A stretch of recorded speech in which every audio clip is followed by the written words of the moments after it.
Okay. Are we ready to make a painting today?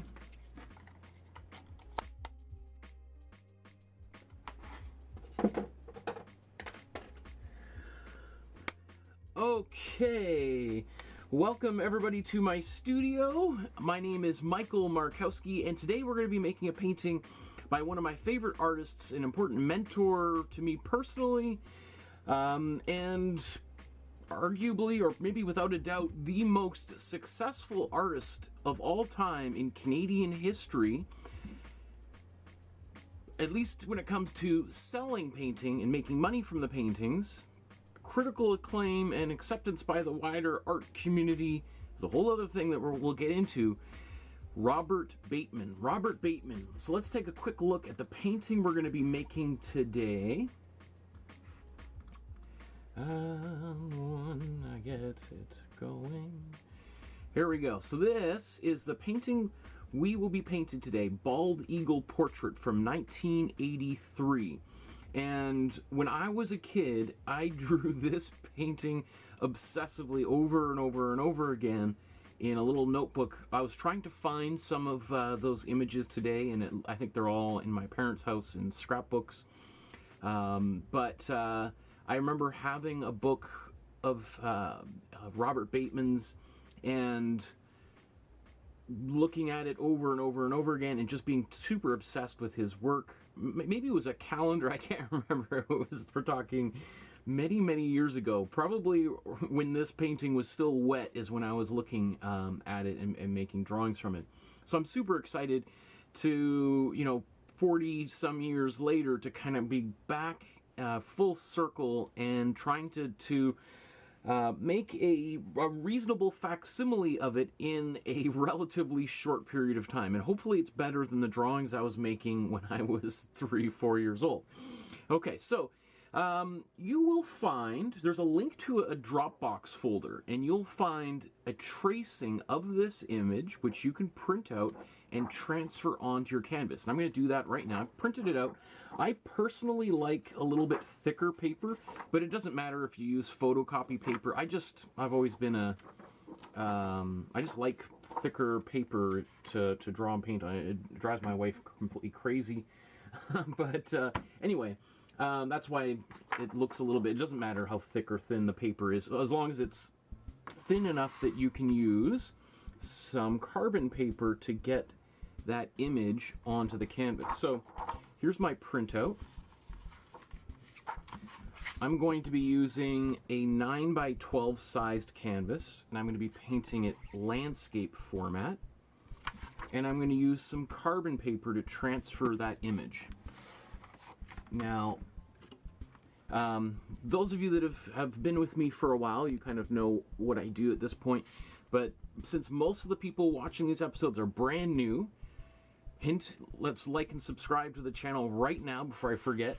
So if you're brand new, what I like to do is I buy these pre-gessoed canvases, and if you want to get this exact one, there's a link down below for the Amazon. And then I gesso it again with some white gesso, because I want to get the smoothest surface possible. I personally am not a big fan of highly textured canvases to paint on, but if that's your deal, go right ahead. There's nothing wrong with it. And then I take some 220 grit sandpaper, and then I'm just going to quickly sand this.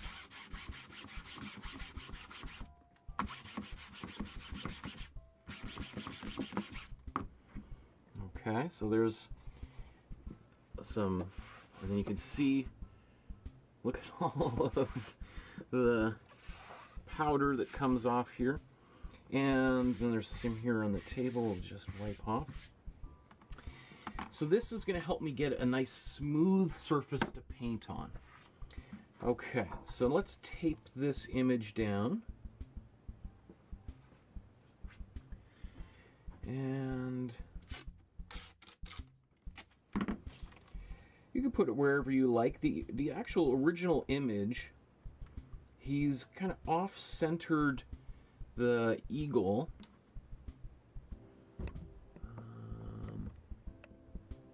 Let's go out a little bit more for this part.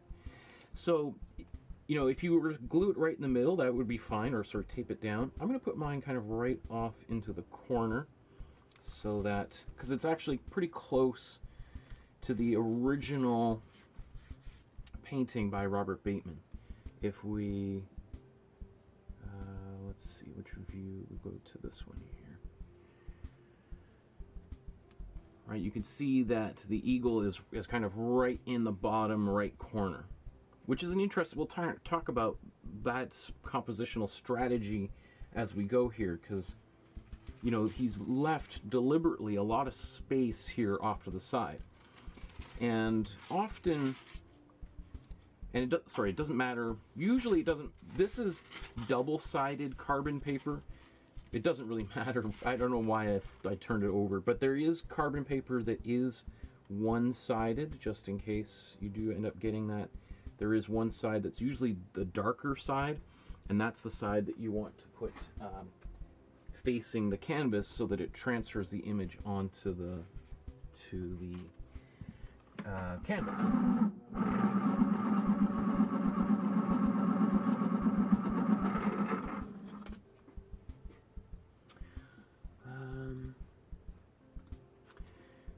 So, curious, if you remember on the last episode, my microphone, because I was stretching, I broke my lavalier microphone, my lapel microphone. So, as a backup, I used my overhead camera for a mic.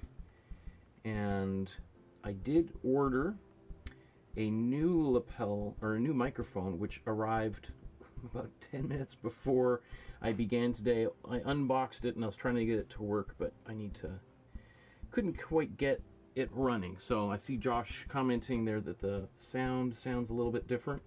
Maybe you like this sound even better than it's ever been before. So if that's the case, maybe I don't need a fancy audio setup after all. So let me know how you feel about the sound. Is it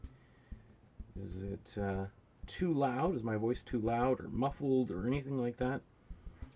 Your feedback is definitely appreciated. So you'll see this. I got a little bit carried away when I was doing this tracing of the Robert Bateman image. I'm certainly not expecting you to draw every single thing or to trace every single thing onto your canvas. I almost thought, oh, this might be fun for some little kid to color in, or an adult to color in if they wanted to. But it also gives you, like, I'm going to simplify some of these lines, because remember, we're going to paint over everything here in a few minutes.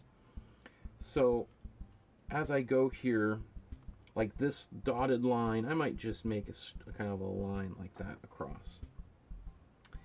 Same sort of thing here. Because these are like the patterns, or not, I guess the way that the feathers are laying or splaying, or I don't know how you what the verbs associated with feathers are, but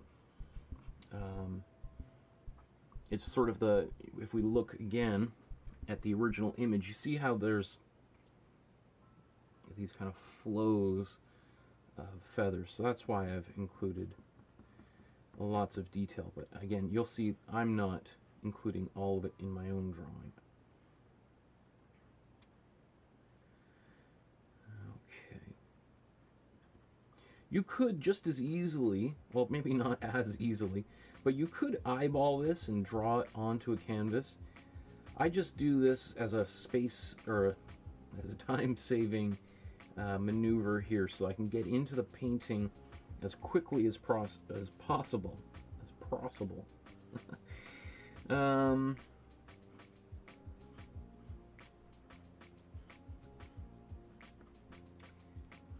see. And like, obviously I don't really care if it's exactly perfect. It's going to be much closer to the original like this than if I was eyeballing it. So I'm already way ahead of the game this way, and it's going much faster than if I was to sit here and try to figure it all out line by line.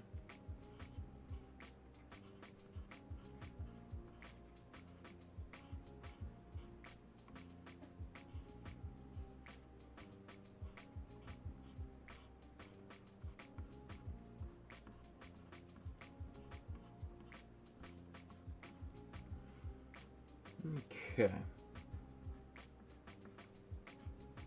Let's see how that looks. Pretty good. You know, it's obviously a little bit more faint in some of these places, but that doesn't bother me either. You know, some of these details on the beak there.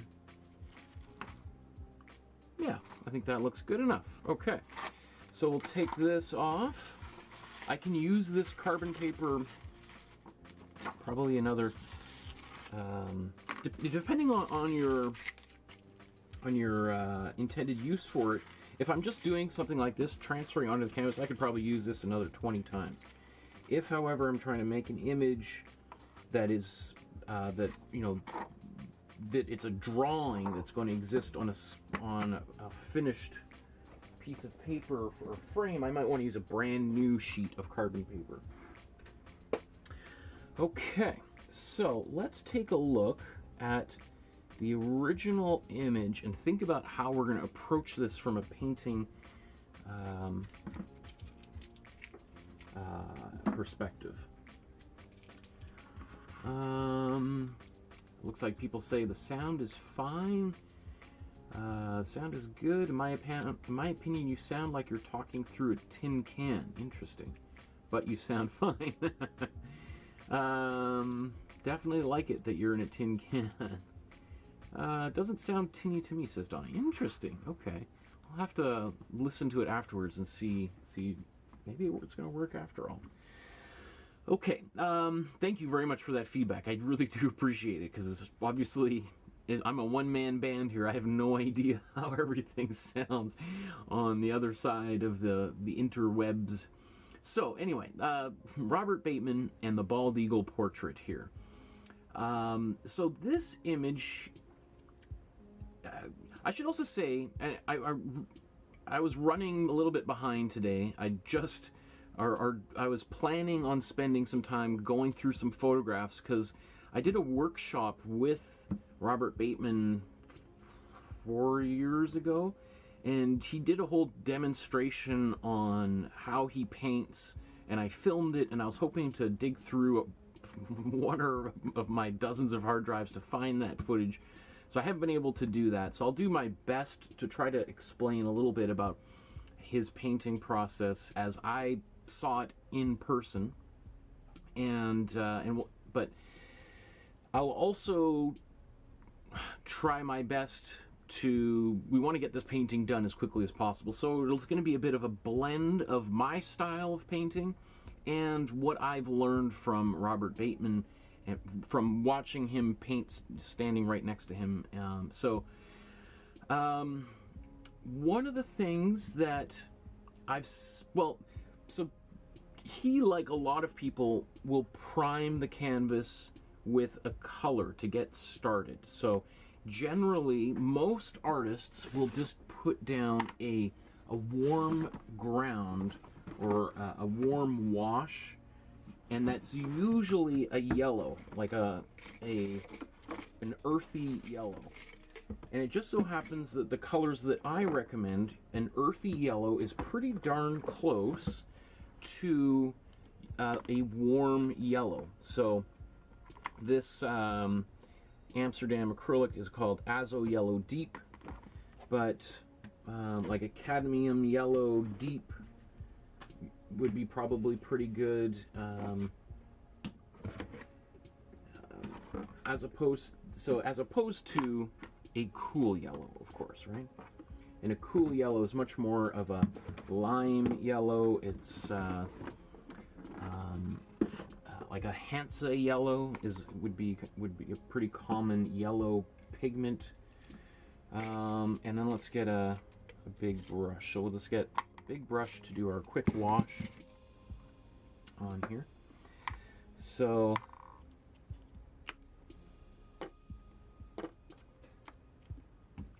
okay. So I'm going to take this yellow, and I'm going to get a little bit of water on my brush, and I'm going to put a bit of water into my palette here. This is really one of the only times I ever use water when I'm painting with acrylic paint.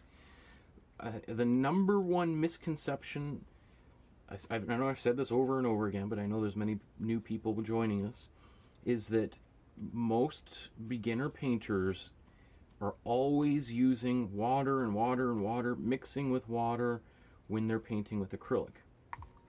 Now, I did do a whole 45 episode long intro to painting course, and in that course I did use water a number of times, because since so many people do use it, I wanted to show people how to use it most effectively. However, if you're feeling like the paint needs to be more watery, because you want it to apply, to be more brushable on the surface of the canvas, then we're going to want to use a different substance. There's other things, chemicals, that we can mix into the paint, such as a glazing fluid. In this case, this is a satin, or otherwise known as a matte glazing fluid, or glazing liquid, in this case by Golden. Or another thing you could use is a slow dry medium. This was made by Liquitex, a different paint brand. Liquitex, Golden makes one called Retarder, which I think is kind of an outdated term, even though, you know, I know the technical reason why, but I'm just, in the day and age we're living right now, it just seems like inappropriate. Anyway, you could also use matte medium, which is basically transparent paint.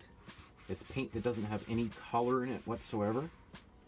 So I just put this warm yellow on here, and I like to get the sides of my paintings here. So before this dries,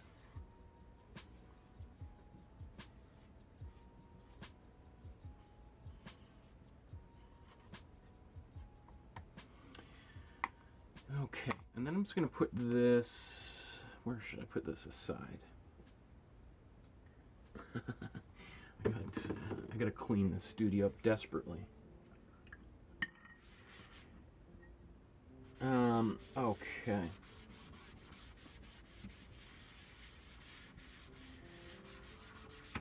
Just clean my studio up. I think a good studio practice is to sort of try to keep things as tidy as possible as you're painting, and then so that when you do want to get really messy, you're not getting too many other things messy, and you do feel like you have that freedom to get a little bit wild.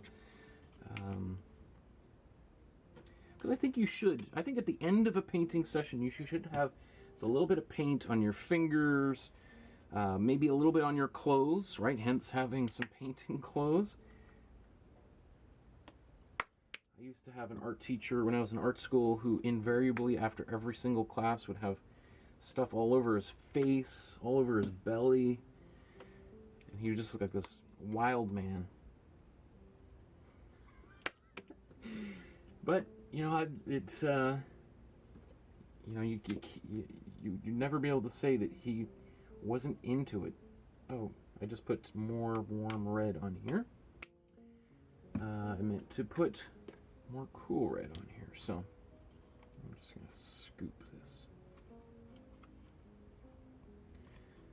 This was not a good idea to do this with my fingers.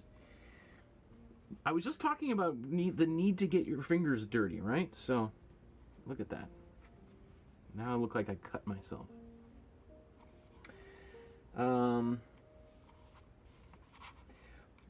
This doesn't really bother me, getting paint in the quote-unquote the wrong place. It's just for the purposes of the filming this. I don't want to confuse people when paint in different places and it doesn't make much sense as to what's going on anyway. So that canvas that I put the warm ground on, So I put that on there and I'm letting it dry. I think I'm going to hit it with the blow dryer real quick just to speed up this process.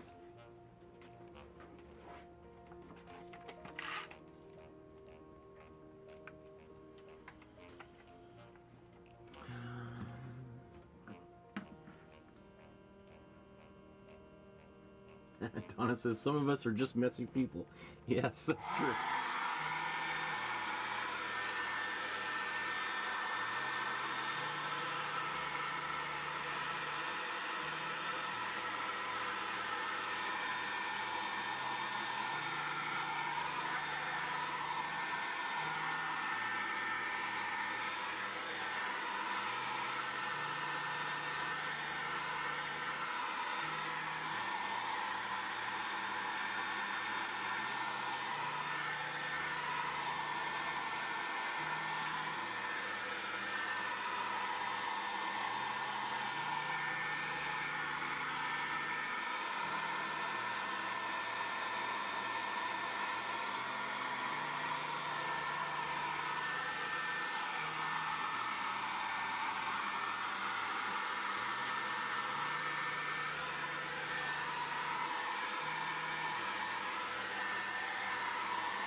Okay.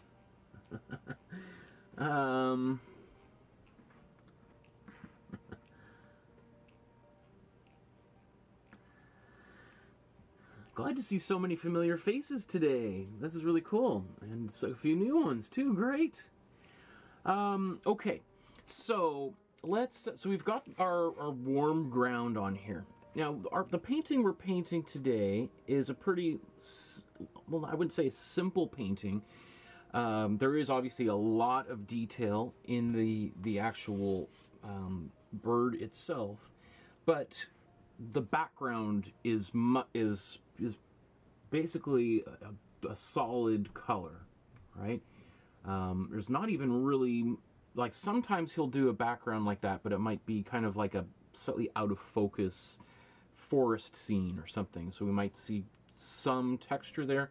This one of the reasons why I chose it, beyond the fact that it has nostalgic value for me, is that the background is simplified so that for us as beginner artists, it's just one less task for us to do, so that we can really focus on some of the details of the face of the eagle itself.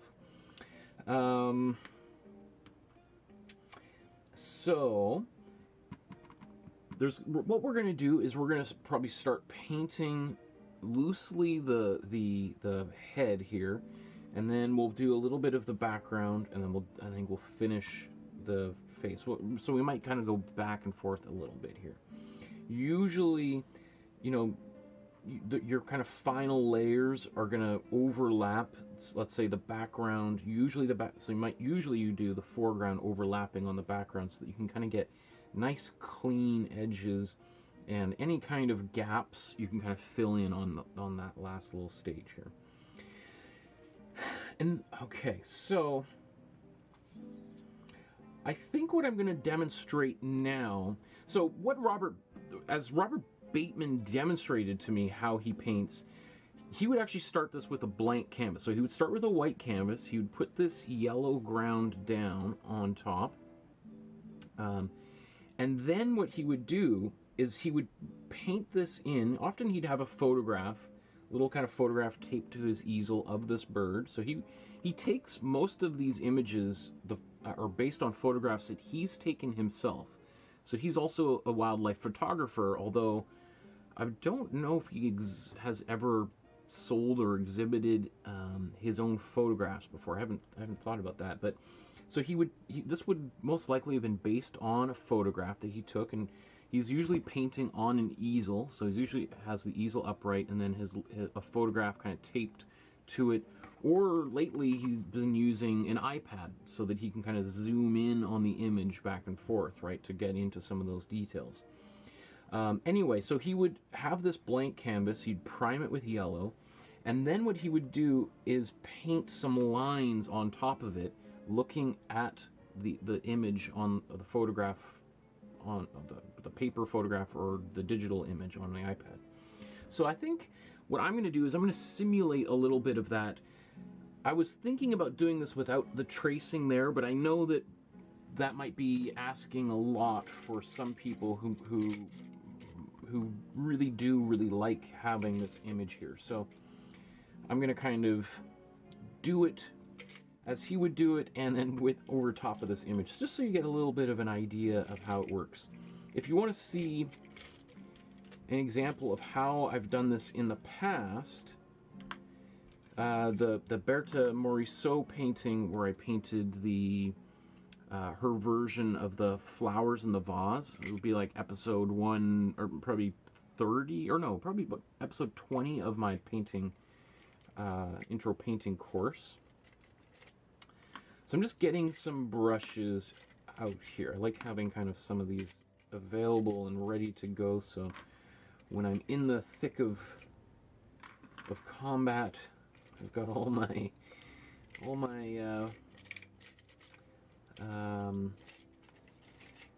tools at the ready here. Let's see. Also, you saw that all of my tools can fit inside of a shoebox, right? Everything fits in that shoebox, which is really important to me, that if I'm making that because I also really want everybody to know that you don't need a lot of room to make art. You could be doing this in your bathroom, and at the end of the day, after a few hours, you can fold it all back up, put it in a shoebox, and walk away. Okay, so I'm gonna take, which brush should I use? I'm gonna use, that one's a little bit big.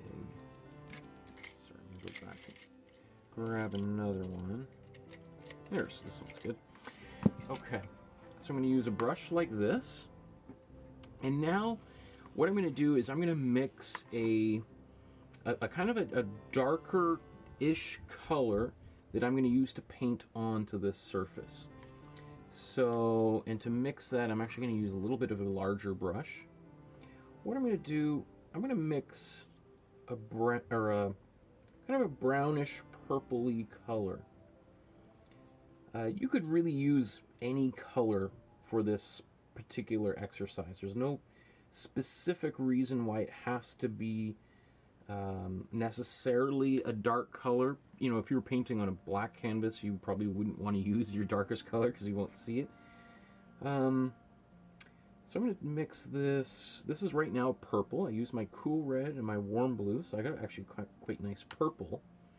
But it might be a little too electric to be underneath the painting there. So I'm going to use, let's just say, some cool yellow.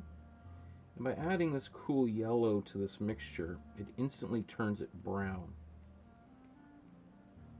Right, so right now it's kind of a little bit of a purpley brown. The more yellow I add to it, then the more yellowy brown it's going to go, right?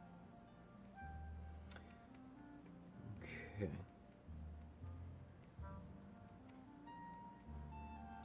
Now I'm going to paint over all of this paint. And, well, maybe there'll be a little bit of it showing by the very end. We'll see, but okay. So I'm just now, I mixed it with a larger brush. You could use a palette knife for that if you like.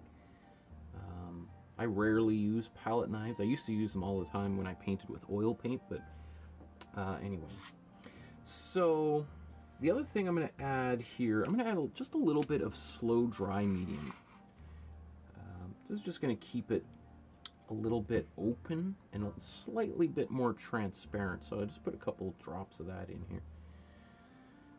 This also, what's nice about using a little bit of slow dry medium is it slows the drawing process down. I mean, it sounds kind of obvious, but the benefit of that is if you make a quote-unquote mistake, because it takes longer to dry, you can literally wipe it away within like 10 seconds, and it will disappear entirely.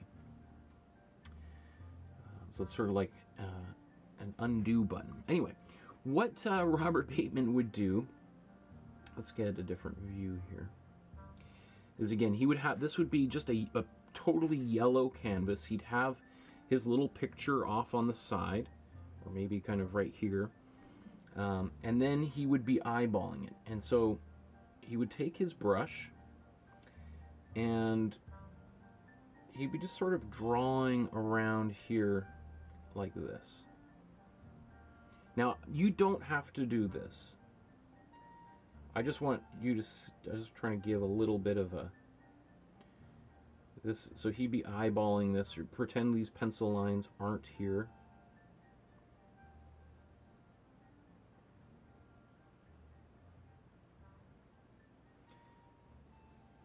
And so he would start by putting some lines onto the canvas just like this to help him figure out what the composition is and where things are going to go on the picture. And this is pretty common. There's a lot of artists that will forego any drawing with pencil and go directly to a painting, an outline on the canvas like this. This this often takes a little bit more confidence to pull off, to just go directly onto the canvas and start painting on it. You know, as I said, you know, if I was unhappy with something, right, I can get a little bit of water and wipe something away, right? Let's say I don't like some of this here. Now I have to be careful. I might wipe away some of the yellow of the canvases that I put there originally. But it's not too big of a deal if I wipe some of it away. But anyway, I just want you to see that you could paint, and if you're going at a reasonable speed and you make a mistake, you can sort of delete that mistake using that process. Okay, so maybe I'm just going to see if I can get a little bit, clean up this area around the eye here.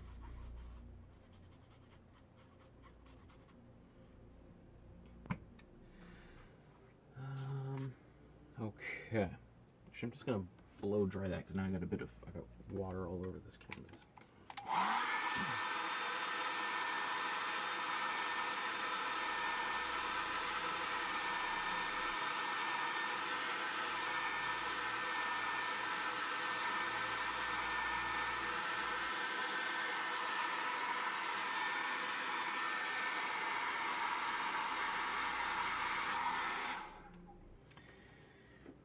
Okay. You know what I forgot to mention. Why don't I just take just a quick second while this is still a little bit wet, just to point out. So I said that there's a link to a Dropbox below there. If you click on the Dropbox link, here's the images that I was showing earlier. If you click on that, you can get, this is the original painting, and then my tracing of the painting. You can download this for free. Okay, there's also our private Facebook group for people who are taking these classes that there's a great community of super supportive people. Let's see, the discussion. People are painting along every day, upload. Wow, look at that. Charmaine, awesome. Wow, cool, Josh. Oh, a Lichtenstein painting. And Heidi, that's beautiful. Cherry blossoms. Oh, in May, look at that, J.Y. Jackson. Anyway, that's for another time.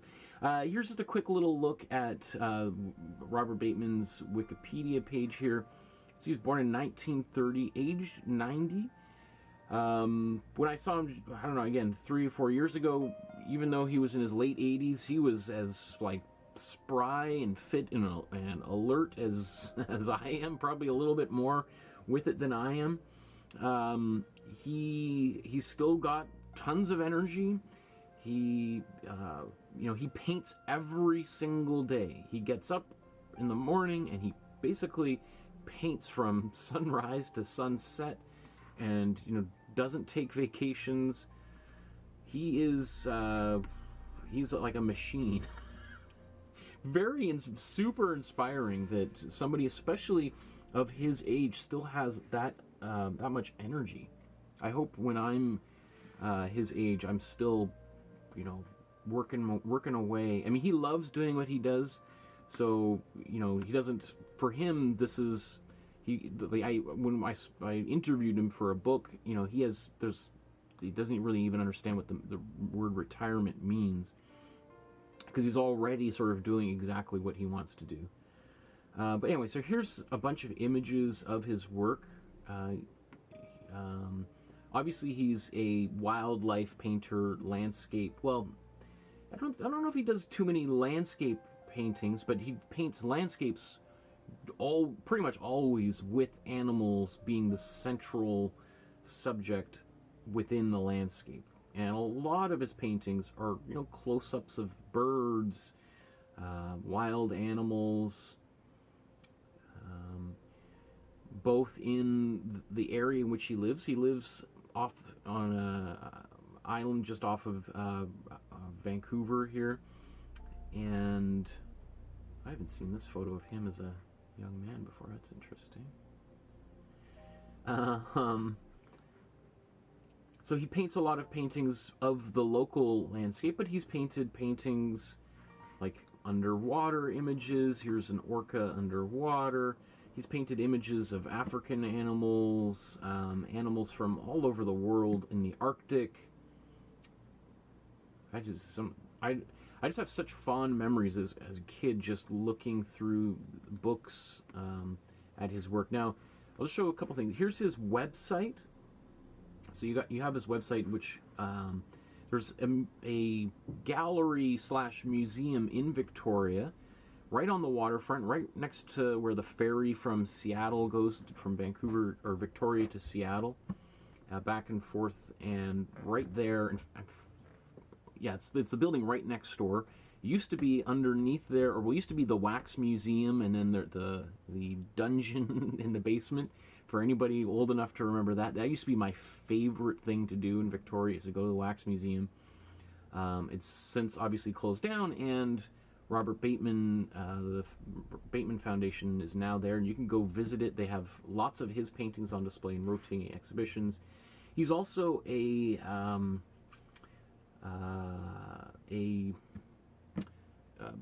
proud environmentalist and advocate for environmental causes. That's a really big part of his. So he invests a lot of his money towards those causes, and that's a big part of what the Robert Bateman Foundation does, is work with conservancy organizations. Anyway, I wanted to get that out, because sometimes I do the entire episode, and at the very end, after I've signed off, I remember, I go, oh no, all the links I wanted to show people.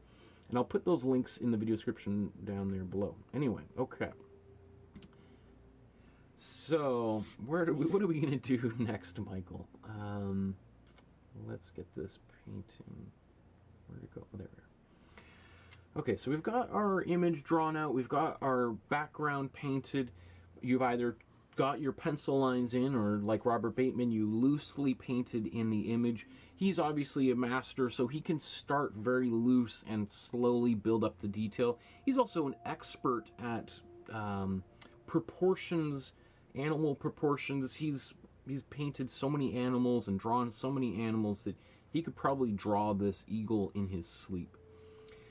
Okay, I think the next thing I'm going to do is I'm going to put in a layer of some kind of a light gray over top of the eagles, this area here, and then I'm going to put a darker brown in over here. The beak itself is pretty close to this color. The main core color is right kind of where the light is hitting it, is pretty close to what we've got on the canvas already. So it really is just a matter of darkening some of this area itself. Okay, so if we want to mix a gray, let's go right into that. Let's mix a gray. We can actually use this color that we've got already here.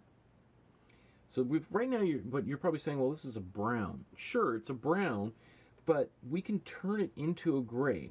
How we get gray, if you took the painting course, we mixed this color wheel on the very first day, and all of the colors that we're using are on here. So we've got our warm yellow, our cool yellow, our cool blue, and our warm blue, our cool red, and our warm red. So those are there. And we know what colors the warm yellow and the warm red get. We get these, you know, an orange is right in the middle. We had a little more yellow, this is what we get. And then so on and so forth. That's how we mix the colors on the outside. Now, what we did to get this brown that we just mixed is we took the cool red and the warm blue, we made a purple, and then I mixed some cool yellow across the color wheel.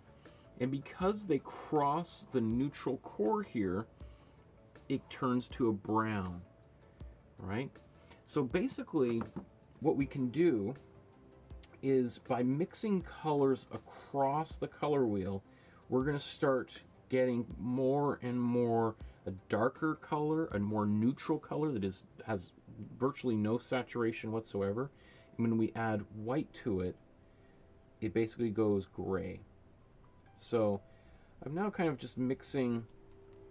Usually if you add 4 colors together, you'll get, so here it's basically a bunch of different colors. Adding a lot of blue to it, more red. So right now this is about the darkest color that we can make when we mix these colors together. I could just use black, and I have black, and we may use a little bit of black. He uses black when he paints, but I just, for our sake, since we've been doing most of this using without black, I just want to show you how you could approach this painting in that same sort of process. So if I've got this color on my, let's just see if I take this, see how we've got a bit of a gray. Now right now it looks a little bit purpley. If I add more yellow into here, it'll go more gray. But, so I'm going to wipe this off.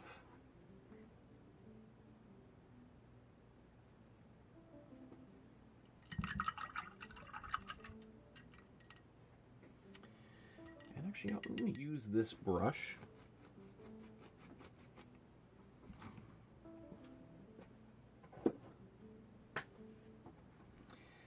And I'm going to add, so it's going to be mostly white.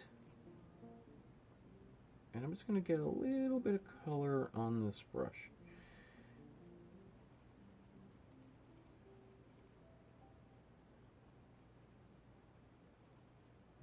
Okay. And I'm going to add a tiny bit of slow dry medium just to kind of thin it out a bit. You wouldn't really need to add anything to it, but just I think it might be it just helps get things spread, you know, a little bit thinner. You could use the glazing fluid for this as well. You know what? I'm just thinking, okay, this is what I would do, is start painting all of this. I would cover all of this white, but I'm a little bit afraid that some people might find it hard to see some of this image. So I'm going to take this dark color that I had, the color before I put the white in, and I'm just going to go, I'm going to do a little bit of loose outlining.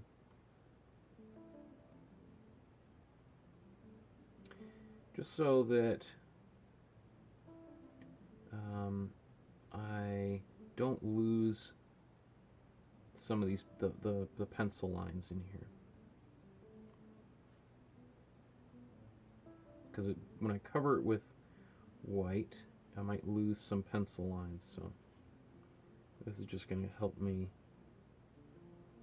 a little bit. Remember, so this is I've erased some of those dark lines that Robert Bateman would have painted in, and then here I am putting them all back. I think that's probably good enough.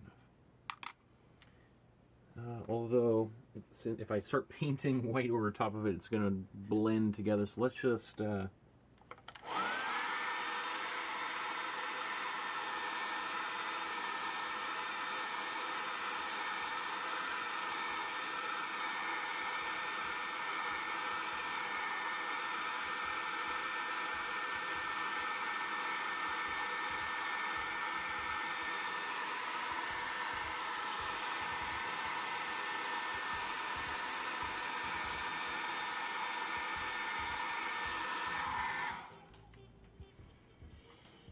okay, so let me just pick up where I left off here.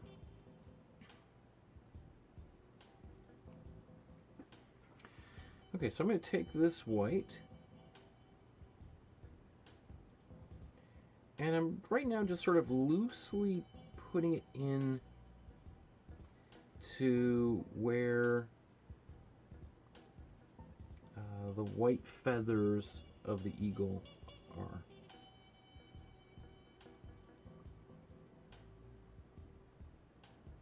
Leaving a little gap, right, so that the, oops, let's go to this view here. So you see how the kind of the beak carries in pretty much right underneath the eye here.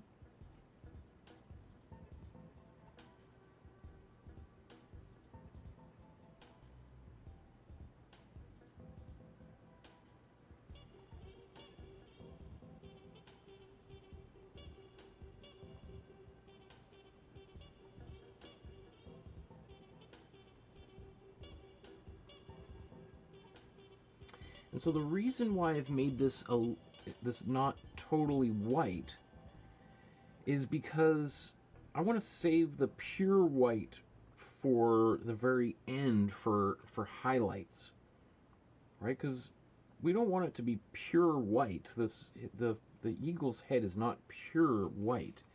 There's lots of other. There's the only pure white parts might be like right here, a little bit up here. You can see, like, here's a white paint brush stroke right there. A few of them on here. Everything else is kind of muted a bit.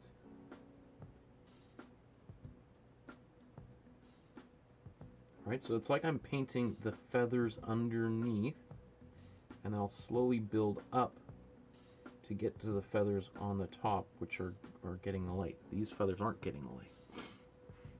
Okay.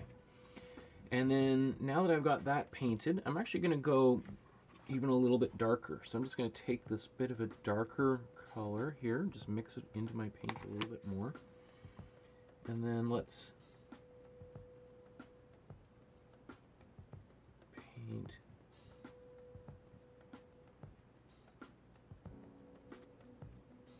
And you see how when I'm painting wet on wet, this, right, it starts to kind of automatically blend, right, and the paint that was on my brush starts to become less and less effective, right? I have to get more on here.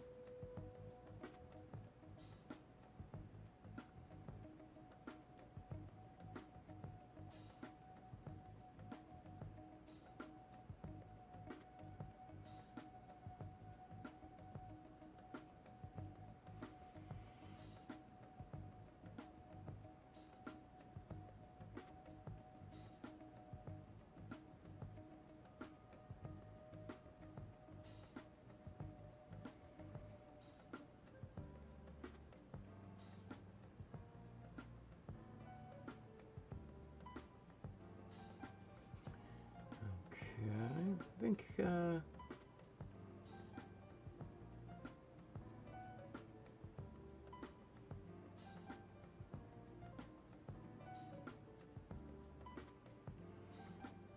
we're starting kind of slow. We're just kind of we're going from the very, very general and getting more and more specific as we go here.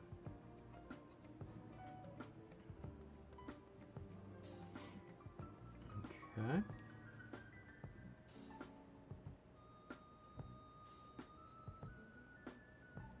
So I'm just looking for what are, like, one of the things that I would be doing, or I am doing, is squinting my eyes. So I'm looking at the image, I close my eyes to help me see what are the darkest parts of the picture, right? And that helps me kind of start gives me an idea of where some of this darker shade is going to go.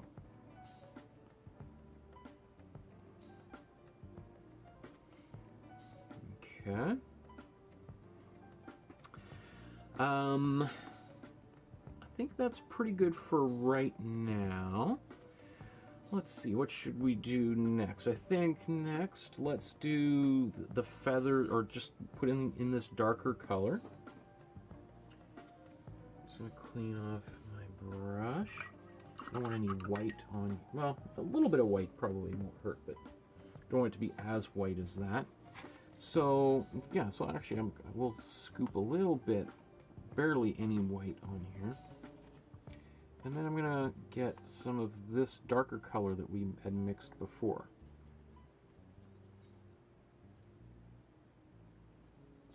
The reason why I'm adding a little bit of white on it is it's sort of, now I'm going the opposite. I don't want it to be totally, totally dark, because I might want to make some things darker and I might want to make some things a little bit lighter.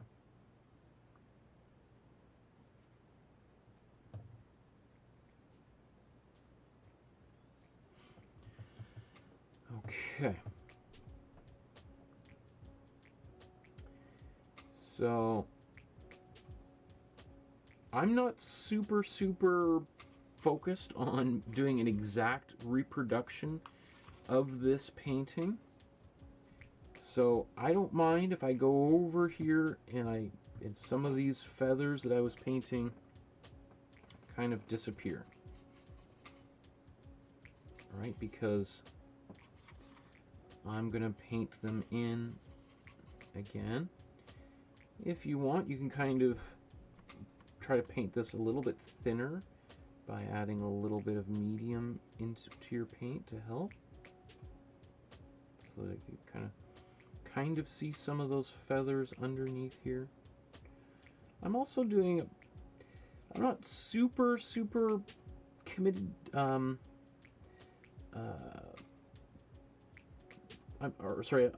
not worried about matching up, getting rid of the yellow entirely, but it is helpful if I can kind of cover the yellow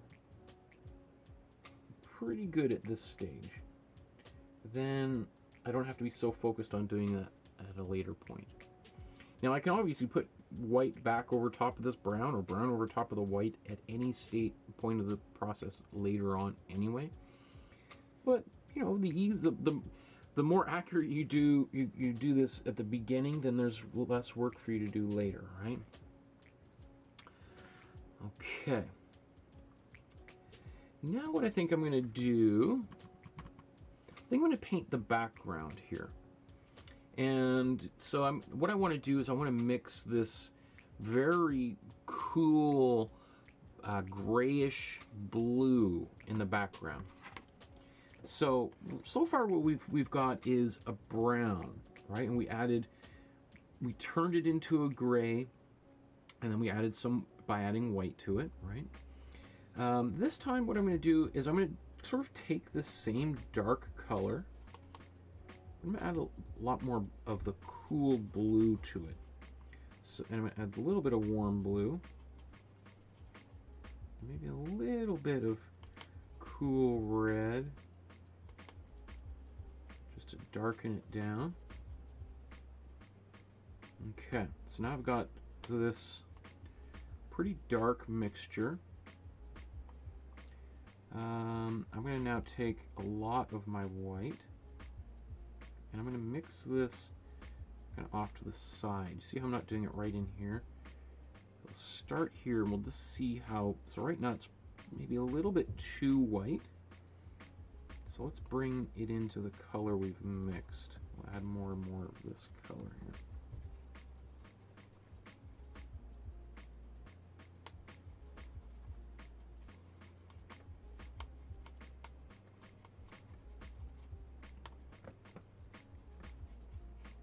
That's pretty good. Okay. I'm going to add some slow dry medium in here just to thin it down just a little bit. I'm probably going to have to do 2 coats of this. So I don't want to, I'm not too worried about this first coat being absolutely perfect. Okay. And then I'm just going to brush it on here.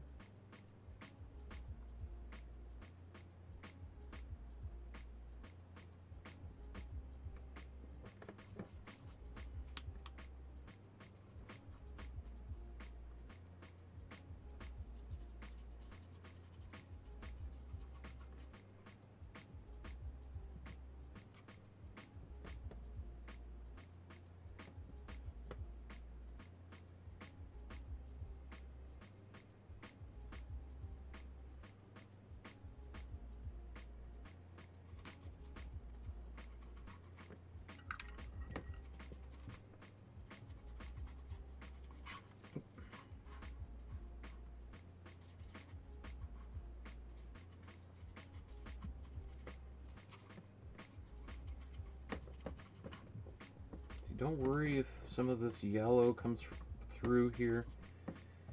I like it when some of these colors sort of very loosely kind of bleed through. It's going to make for a more complex color because it's mixing optically inside of our brains rather than on the canvas itself.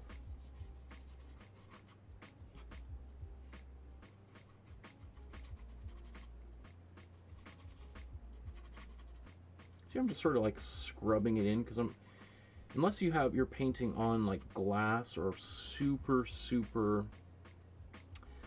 slick panel, you're gonna have some texture on it. So I'm really mostly trying to just scrub the paint into there. Now some people might say, why not just paint this color first? Well, first of all, I want that yellow as a ground under here. And I also want this color, that yellow underneath, I want it to be mixing with this dark blue, this gray.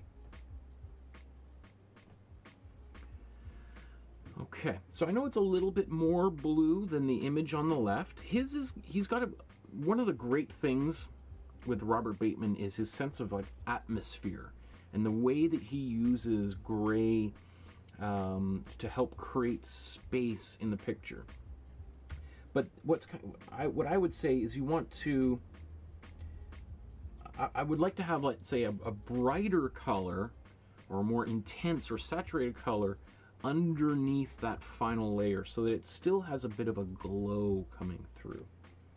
Right? There's some brighter colors that are fighting through, and depending on the kind of light in the room where this hangs, some of those brighter colors may sort of push through at different times depending on the way that the light hits it.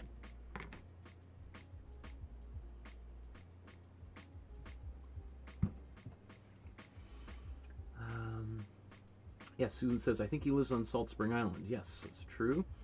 Heidi says, I happily got to meet Robert 30 years ago and he signed a poster of one of his paintings. I was 17 at the time and I think he knew I was an artist and he wished me all the best.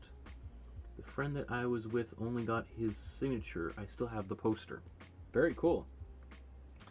I've got, I got him to sign a whole stack of things for me. He's a really, really nice guy. He definitely is an intense person, but he is a very personable person. He does, every once in a while he does a talk and presentations at the Robert Bateman Foundation in Victoria. So if you go to his website, sign up to the newsletter, and I highly recommend attending one of those things. And you know, he's 90 years old, so you know, knock on wood, I wish him all the best, but you know, he's not going to be around forever, and he is like a Canadian treasure. So if you have the opportunity, take advantage. That's just, I think he's an amazing artist, and we'll talk about why certain institutions and everything have neglected him, and which is something I think he's a big sore spot for him. But before we get to that, let's continue working on this painting. So, actually, you know what? I'm going to come in here. Right now, this head was looking a little bit beefy. So, some of this is going to be feathers. I don't have much paint left on my brush, so it's taking extra. Some of those feathers are going to poke out over there. That looks a little bit better. So right now this looks super messy. I totally understand, but you know, we're just getting warmed up here. It's really important to have a good foundation established for your painting. That all the, you know, that you've got the basic structure, which we did when we traced that image on there, and then we got the basic colors that are in there, and then now we can start refining it by putting in much smaller, more detailed brush strokes. So, I wonder what we should do next.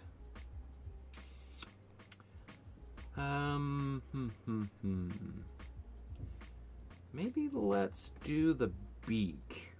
Okay.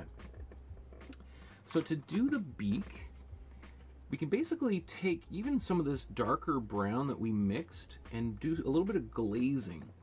So we can use this, remember, basically we're going to use this warm yellow, and we're going to use some darker brown. And basically, again, in case you just tuned in or whatever, but as a reminder, basically brown is just your three colors, like a yellow, a blue, and a red mixed together. And you can get different kinds of browns by using a warm yellow or a warm red or a cool yellow, sorry, a warm yellow or a cool yellow. They're all going to be very, very similar, you know, just depending on whether you want a little bit of a warmer brown or a cooler brown. In this case, since the eagle is in the foreground, we probably want to go for a warmer color, a warmer brown. So to get a warm brown, you could use warm red and warm blue and warm yellow. And then, in fact, let's just do, well, instead of me just explaining this, let's just do it. I need a little bit more warm yellow.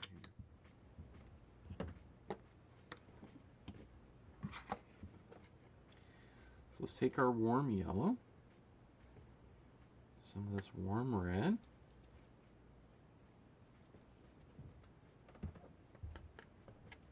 and our warm blue. We mix this together.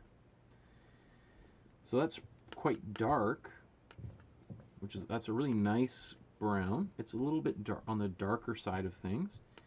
So if you could add a little bit more yellow to lighten it up a little bit.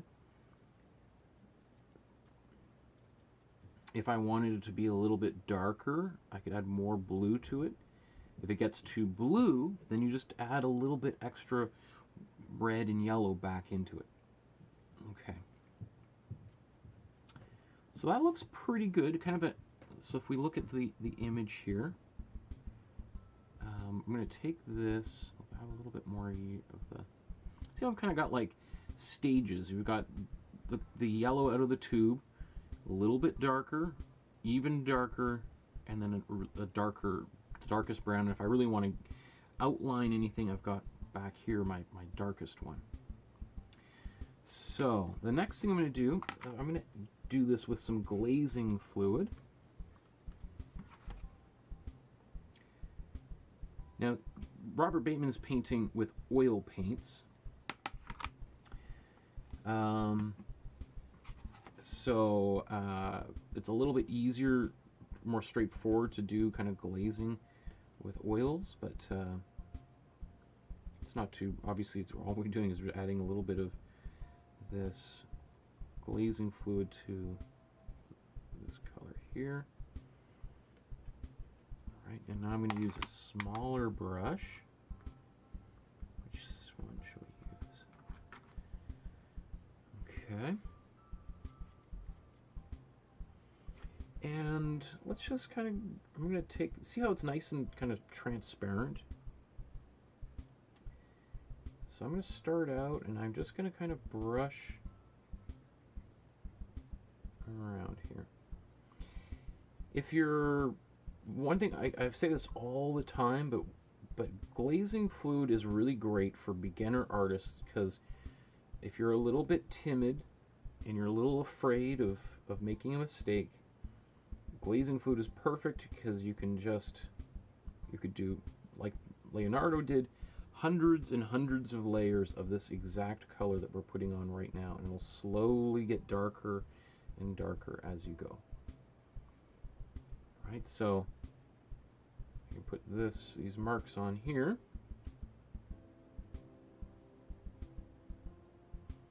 In fact, I'll even put a little bit inside the eye here, because it'll darken that eventually. Maybe, you know what, let's just do this whole.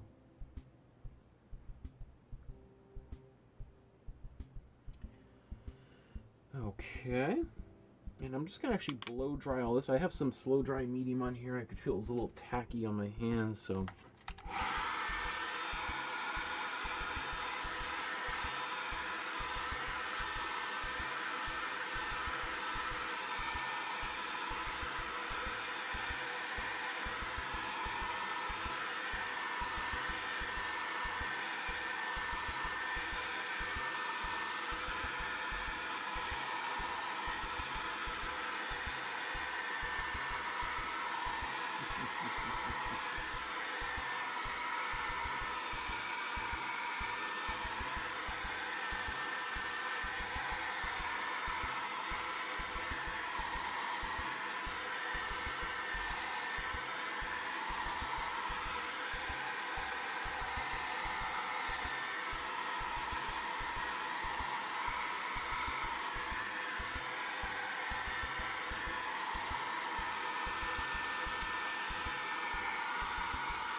Just want to make sure this is in focus. I'm just going to put this down here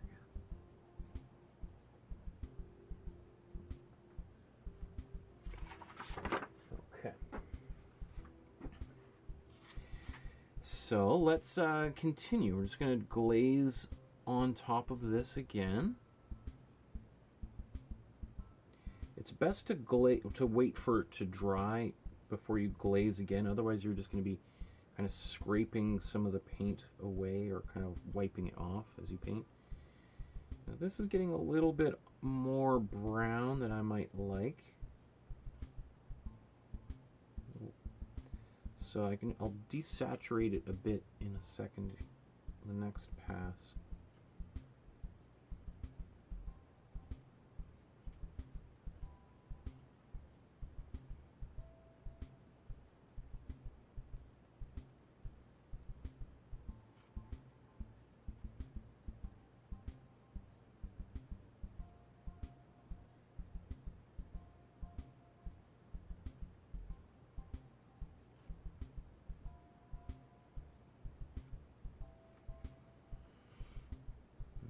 Okay.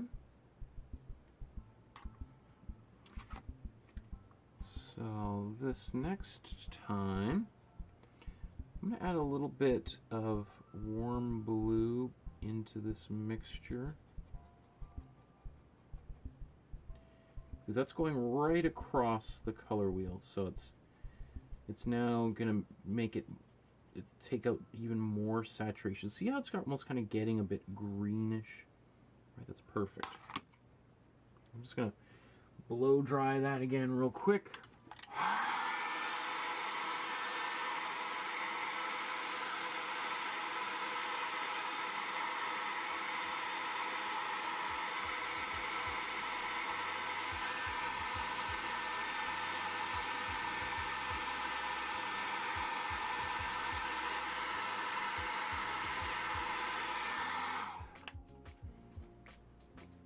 This might be a little bit dark, we'll see.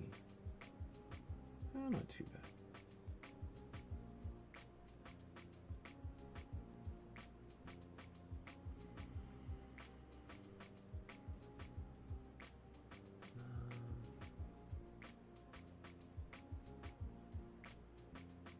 Oops, there's some kind of thing in here, but we'll fix that when we paint the white feathers, so don't be too focused on getting everything absolutely perfect.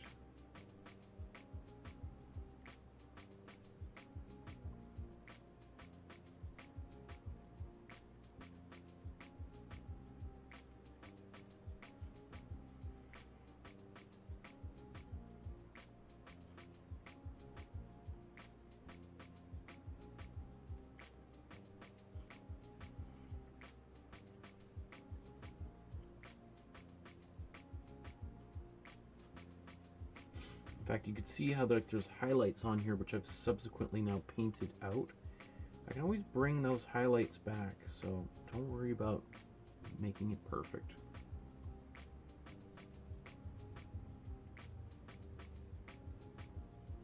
So I'm just going to kind of speed this process up. Usually I blow dry it and everything. I'm just going to kind of, you can really spend a lot of time being nice and perfectionist on this process. Blending things out.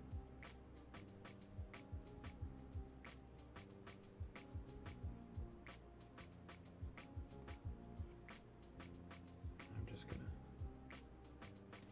I got a lot of feathers and things to paint here, so.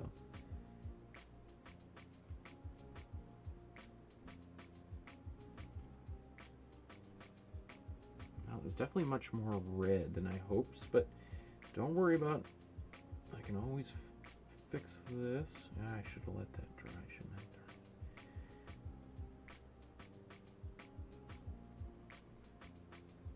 I? Okay. Let me see, how brown is that? Maybe while I'm right here, I'm just going to see about adding this darker color. It's almost lighter, isn't it? Into here.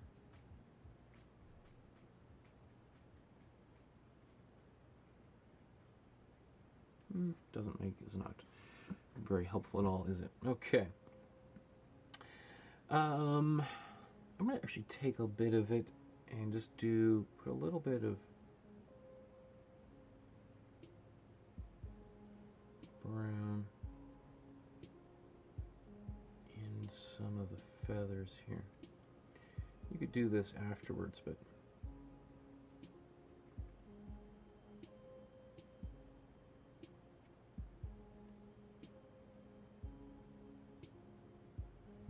I personally like having lots of color everywhere.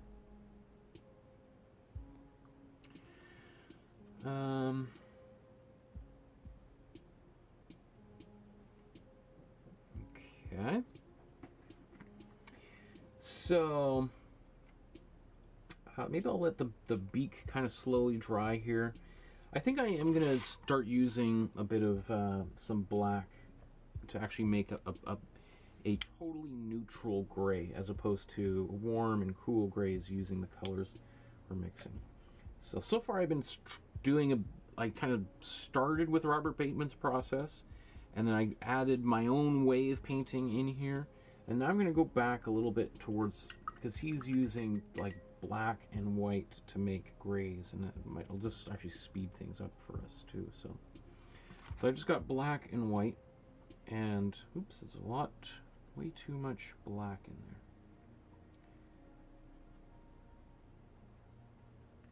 So here's my gray. So I want a fairly light gray as I start painting in some of these details. We'll see how dark this gray actually is as we start painting it here.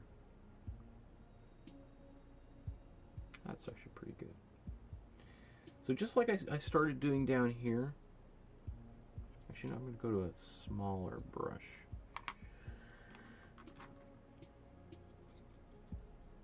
I'm going to just now start putting in some of these details, like the feathers.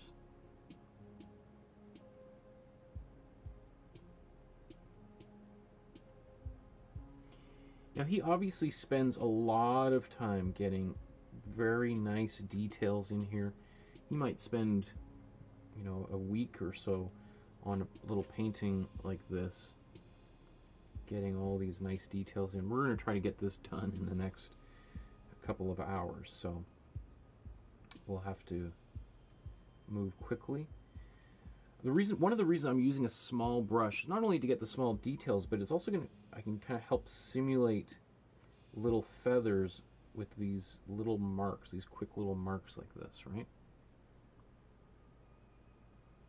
And I'm always trying to think about these brush strokes going in the direction of the where the feathers are, right?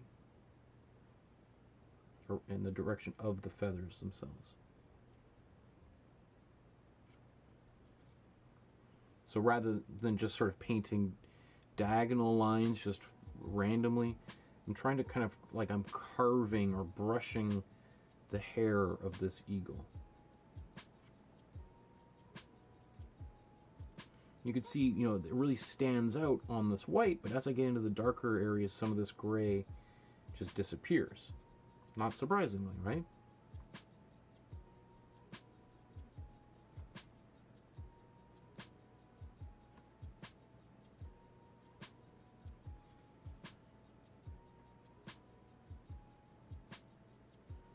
Now, if I had a lot of time, I would just go over pretty much the whole surface like this, so that I could have a nice layer of darker plumage.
Okay.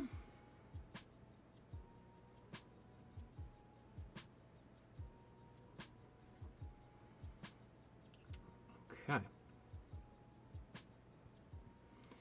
So we've got our kind of middle tones in here. I think what I'll do next is start progressively going darker and darker and darker. And then I'm going to go lighter and lighter and lighter. Right, so we kind of build, kind of attack this problem from both directions. So I'll just take, so I've been just using this gray, right? It was just, this now is white and black, and I mixed it right here. Now let's take a bit more black, mixing it in. If I was going to really, really take my time, like, I might just use this gray that I've just mixed, right? Because it's just a little bit darker. Right? You can see now I can kind of see it stands out a little bit more against some of the darker colors I painted in there first.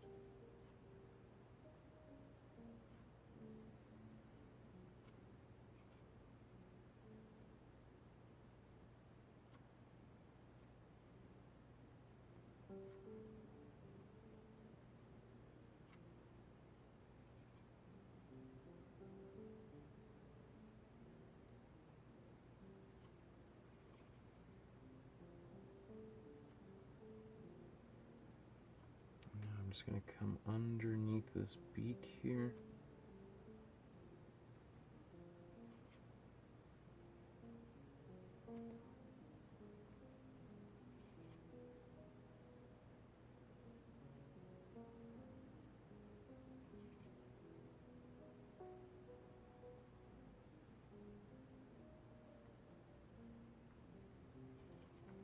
So it's sort of like what, as when we're beginning here, we're making everything very, very obvious, and then we're gonna make things more nuanced in a subsequent layer. Right. So any of these sort of lines, the way that the feathers sort of bunch together, we're sort of being pretty heavy-handed with how we paint it, and it's the overall accumulation of all these marks that will eventually make for a really beautiful image. And it's really how much time you want to spend doing this that makes it just that much more convincing.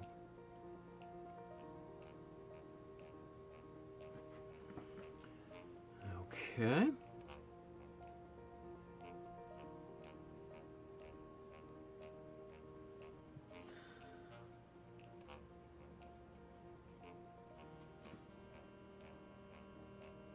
So I'm just adding a little bit more black to this mixture, slowly getting darker and darker. Maybe I need a little bit more white because this is getting very thin, this paint. Scoop a bit of that on here, and then darken it down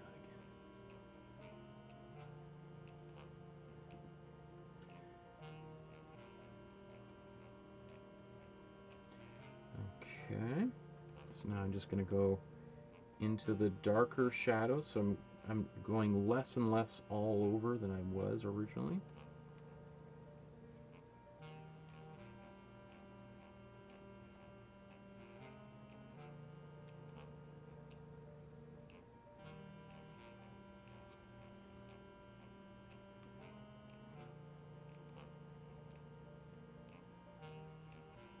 Probably want to be using a bit of a smaller brush if you can, kind of building some of this up, but I'm gonna don't have the luxury of lots and lots of time, so we'll just do the best we can. And don't worry if you got a few darker lines like this, right? If we cover it up with white later on, anything like that just sort of will shine a little bit through as sort of the under part of the painting, because we're going to do white over top of all of this.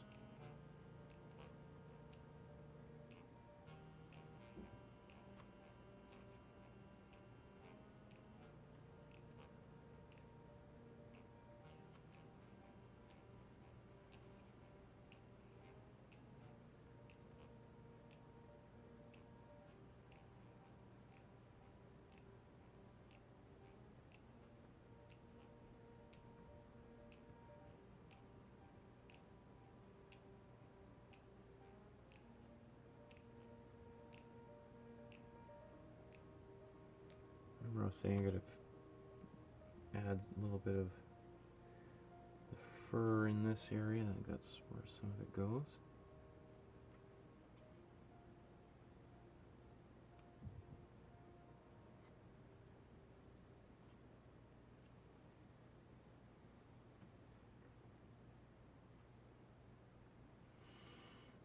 Okay.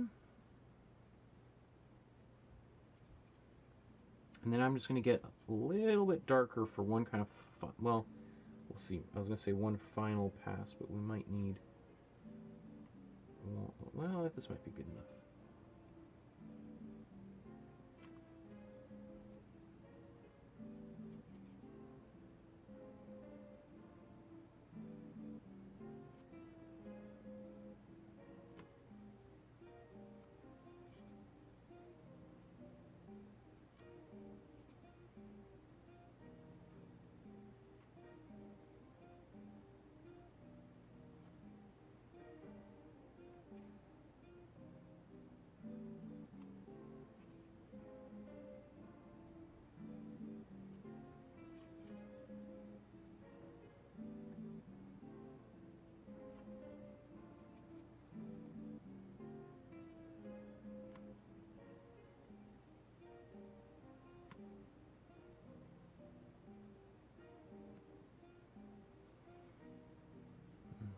Okay.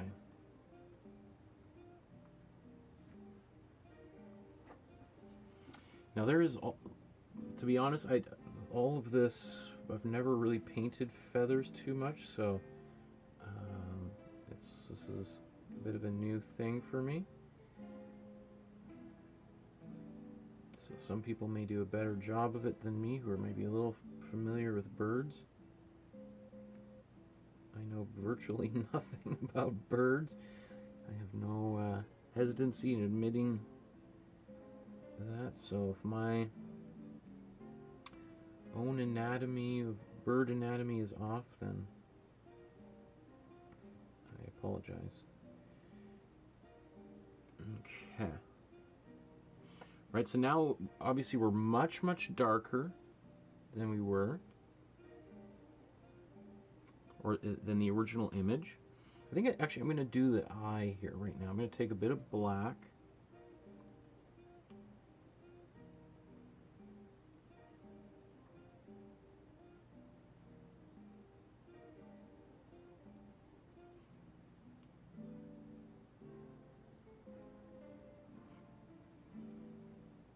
That eye might be a little bit too big, or that pupil might be a little big.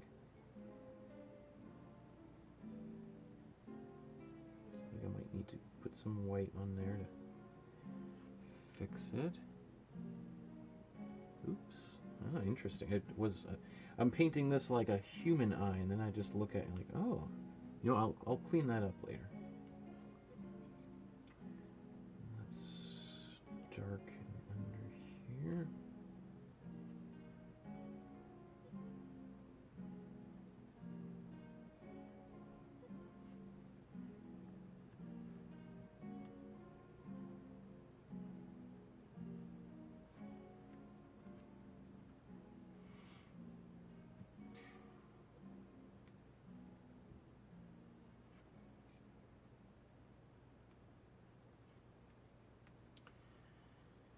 Might as well, I've got paint in my brush going to this air hole nostril.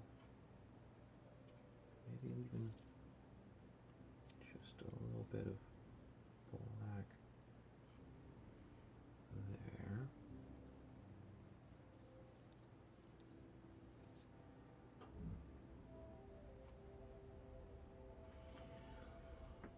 there. Okay.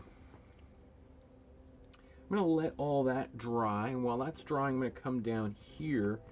I'm going to start painting some of the dark brown that's in these feathers. So,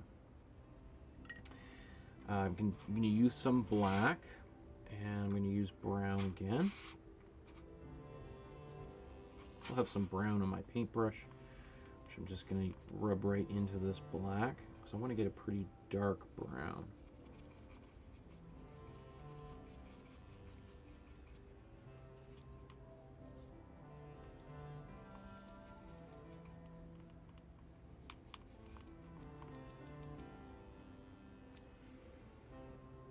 Okay.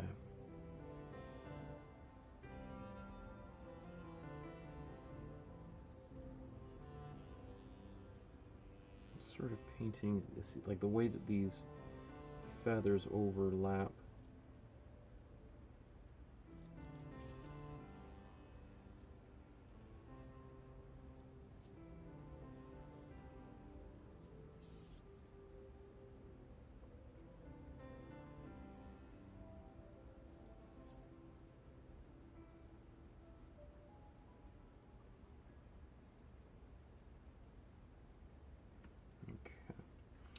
Go to a smaller brush,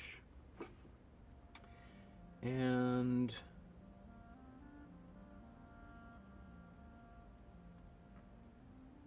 I'm painting the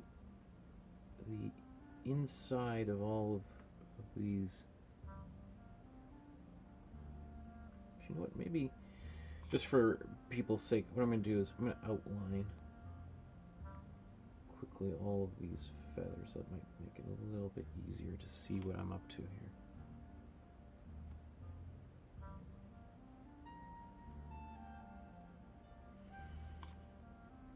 And you know, if you don't worry about making these perfect either, or you know, I'm not even looking at the screen, of which may explain why sometimes things go a little bit skewy, but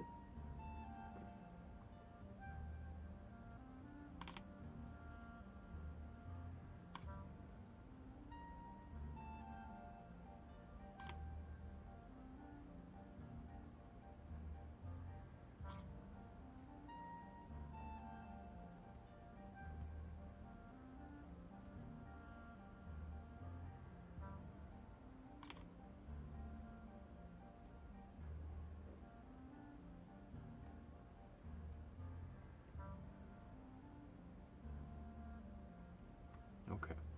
So I paint those in, and then now, actually, let's go to this smaller brush. I'm just going to go in and kind of darken the inside here, you know, where they're kind of overlapping. So I'm leaving the ends of the feathers a little bit lighter.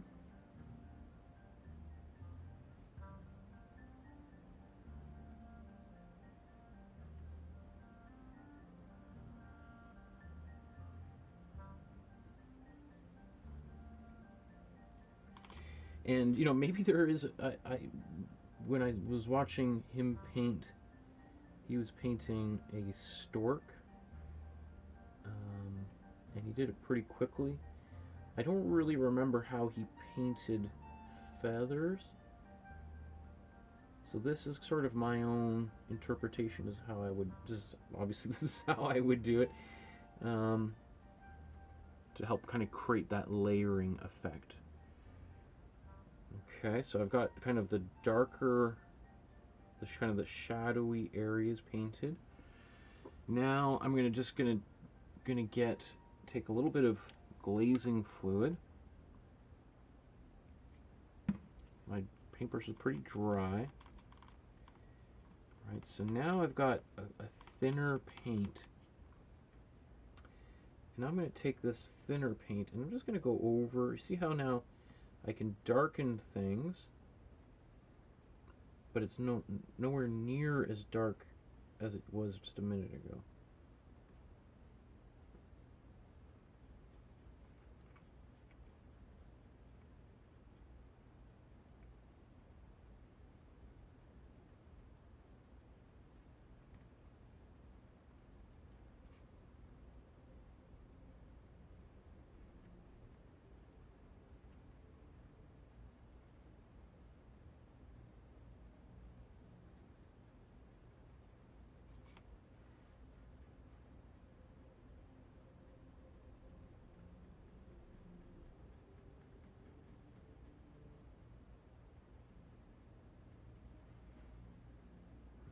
Okay.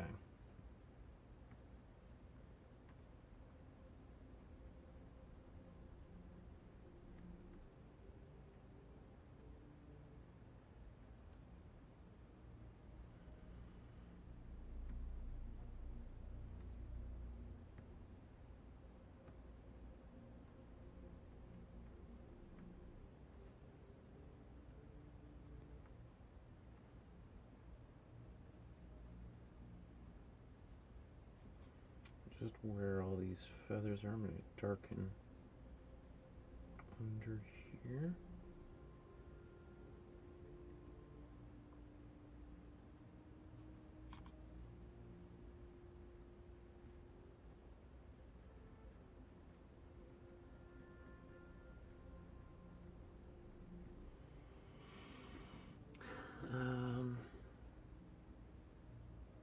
Okay. I think that's pretty good.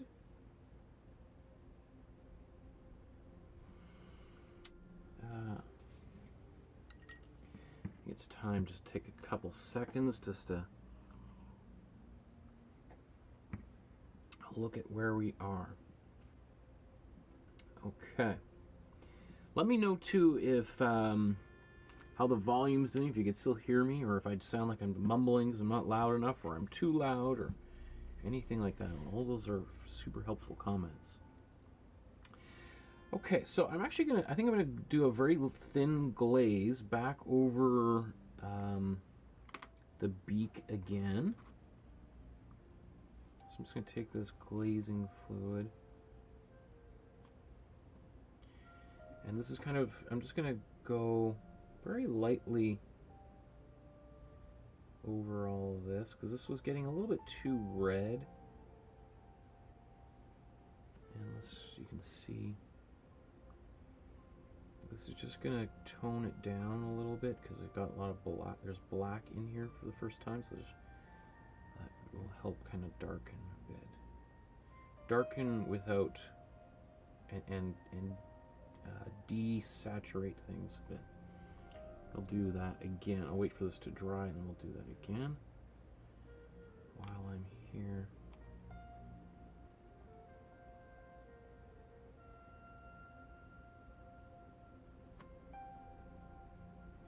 Okay.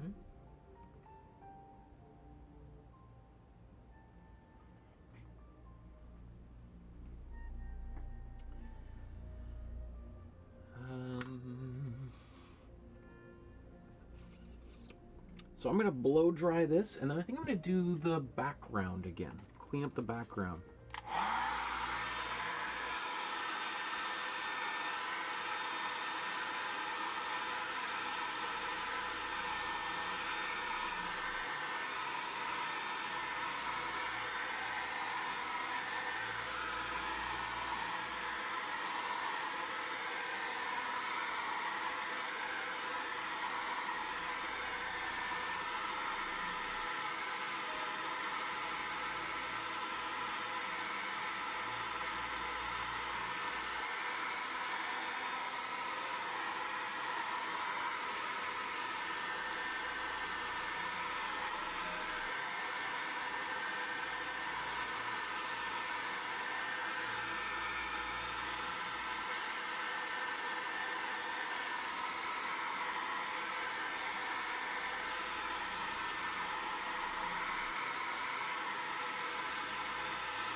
So I see there that Deborah says, years ago I saw a documentary on Bateman when he did his snow leopard. I simply fell in love with his work, which is why I asked you to paint a Robert Bateman as one of our favorite artists. I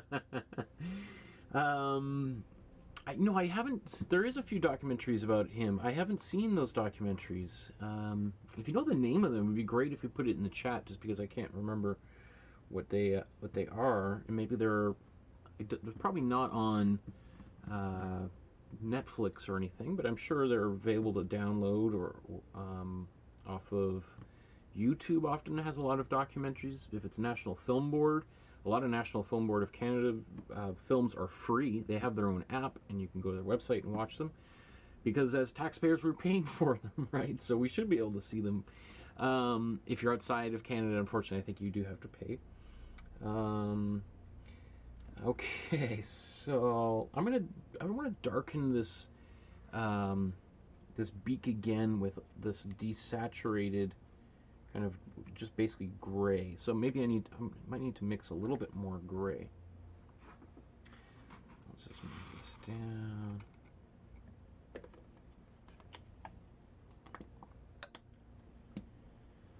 I'm going to take some white. Take some black, I'll make a gray. That's very, I mean, it's like, it's very solid, you know, opaque gray. I put some of my glazing fluid here. Let's put some glazing fluid. And then I'm just going to take that and see how I mix it off to the side. If I mix it in there, then it's going to stay very, basically all I'm doing is I got the paint that was on my brush. Now it's much more transparent. Now I can take this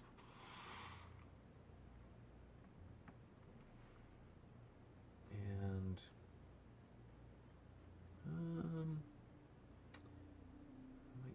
be still a little bit too opaque.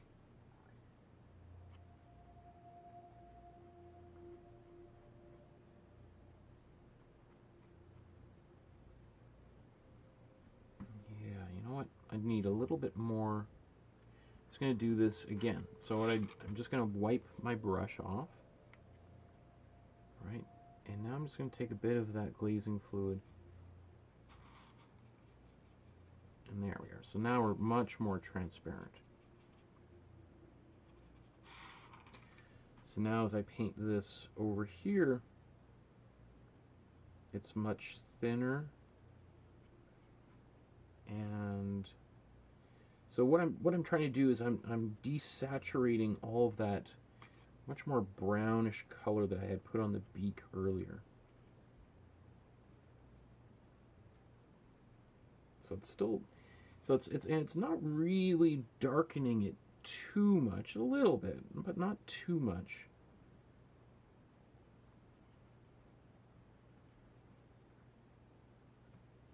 And I've lost some of those pencil lines, that's okay. Or paintbrush lines that were making it darker, that's okay. Because we'll paint those in again later. If it's a little bit too, let's say we think it's too dark, then I can take a little bit of my warm yellow and mix it into here. And then I can just paint a bit of this back over, and that will add a little bit more life back into that color, but it's up to you. I think that's fine.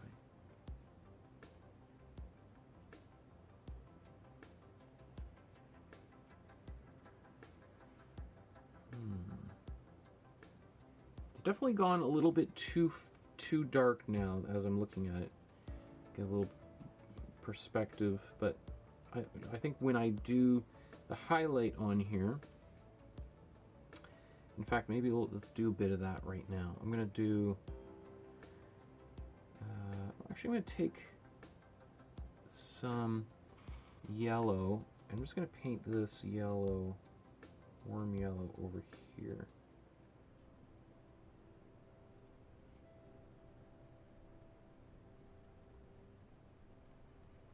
Without adding any white into it whatsoever.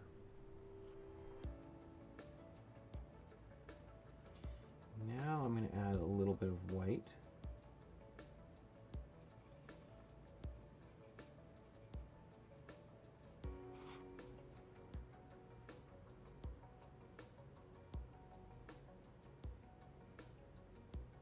So now I'm kind of glazing with white and yellow over top of that beak.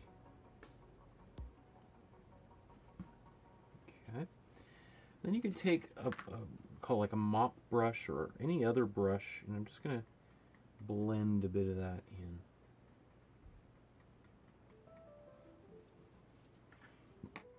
Okay. Let's do a bit of that here. And this kind of called the top lip of this bird right here.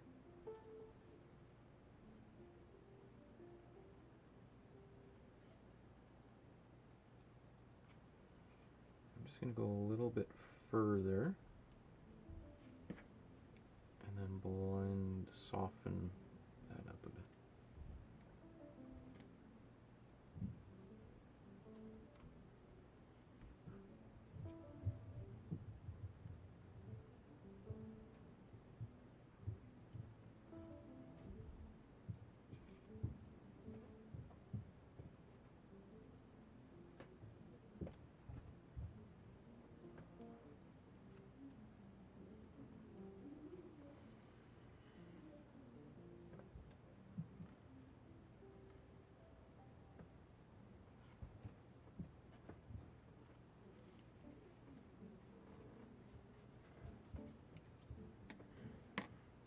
Okay, and then if you, like right now, it's, I think actually, I probably would be best now to do the background, because I might have to clean up a little bit of the beak anyway after I do the background, so.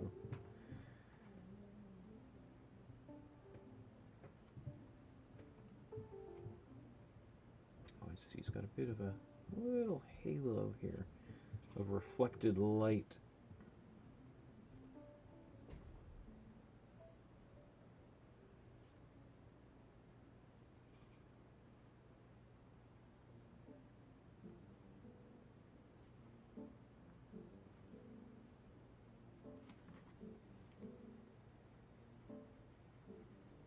Just soften that up. Okay. Oh, you know, I see he's got a bit of, so take a little bit more glazing fluid. Just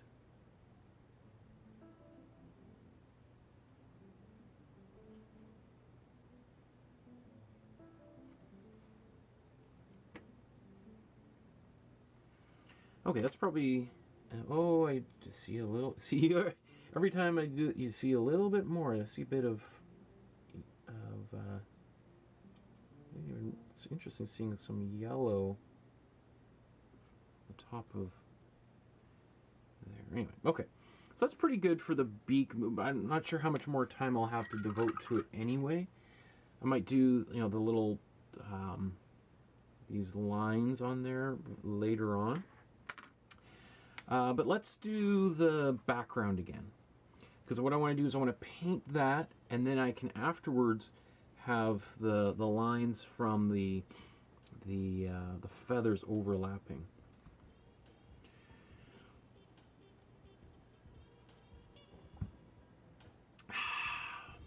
Yum, yum, yum, yum, yum. Love tea. Oh, you know what I should say? Okay, so on Thursday, let me just, before I open my mouth, let me make double sure here. I just want to look at the painting, at the schedule for upcoming episodes.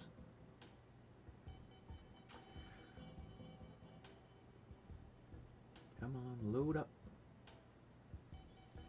Okay, so I have nothing planned for this Thursday. So for our Paint the News episode, I would love to know your suggestions of what we should paint on Thursday at 4 o'clock Pacific.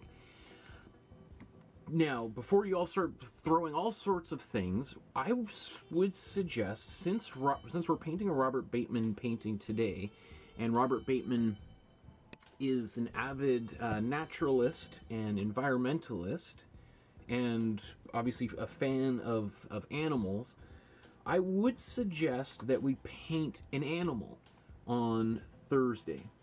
So if you know of any animal-related news, if there's something like probably about, it was a month ago, a bunch of people were really interested in painting sea turtles because there was sea turtles were being affected by I can't even remember what the sea turtle story was. If that's still in the news and that's something people would still really like to do, sea turtles, let me know. If, however, there's a crisis going on in the world that is affecting it, I mean, there is crises going on that are affecting animals all over the world all the time, unfortunately.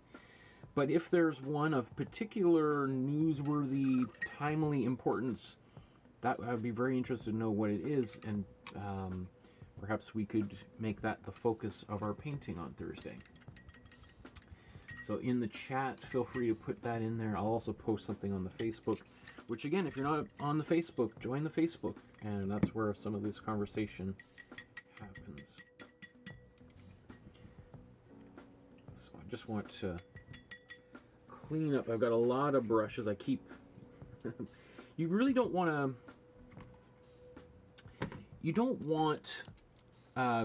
leave your brushes in the water for too long. If it's in there for like an hour while you're painting, that's fine.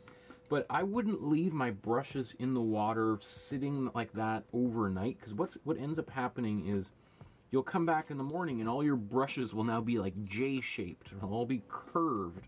And you can kind of try to straighten them back out, and they'll sort of mostly resume their original shape, but you don't, I mean, but sometimes then they'll end up kind of like blooming outwards, and that is once that starts to happen, then they lose a lot of their usefulness. Also, I would just say that I'm cleaning my brushes really quickly right now, but later on, after the episode airs, I spend a good extra 5 minutes cleaning the brushes. I have brush cleaner. There's a link to the brush cleaner that I use in the description below. So actually, let's mix this color for the background. So this is the painting as we have it. Now, at this point, you could paint the background purple, pink, orange. There's no reason whatsoever that you need to paint it like Robert Bateman's color here. But I think for the sake of this class, I think I'm going to try to get a little bit closer to this. So I began the whole painting with with a warm yellow as my base. And it's still a little, you could see a bit of that yellow shining through here, and obviously it's coming through here. And then I made a gray using cool blue, warm blue, and a little bit of warm red, and added some white, and so we've got this color. Now what I'm going to do is basically take some cool blue, and I'm going to add some gray to it. Right, and we'll see what the color that results in. Maybe I'll mix it with this slightly smaller brush. So let's make a gray again.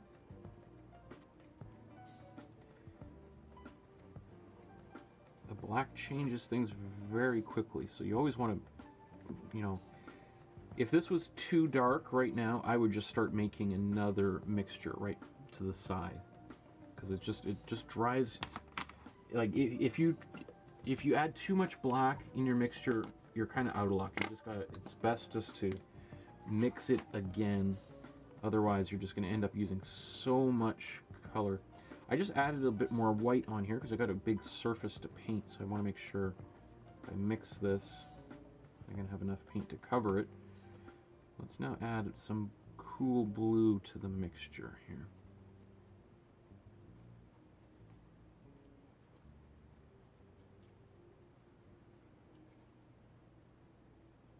That's pretty close, I gotta say. I think it'll also darken down as I paint it over this background anyway. I'm gonna add just a little bit more black. You know, and when I say a little bit more, that's what I'm talking about.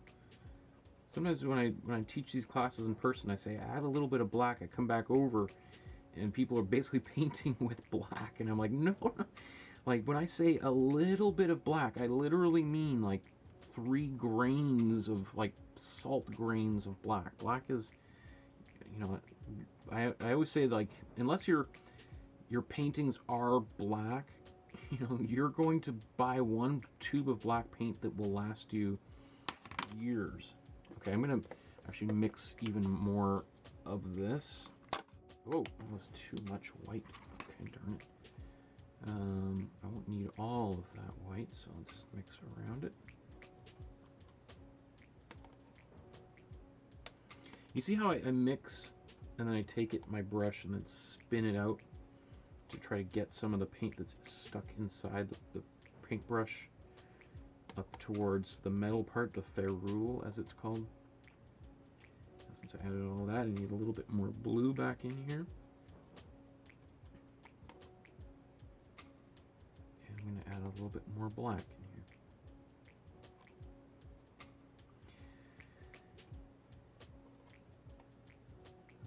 here. Okay. That's good. I mean, I'm going to add a little bit more black in here, just to, the black is going to also help continue to desaturate this color. It not only darkens it, but it desaturates the color. I think that's pretty good. And if I need more as I go, then I'll just mix more.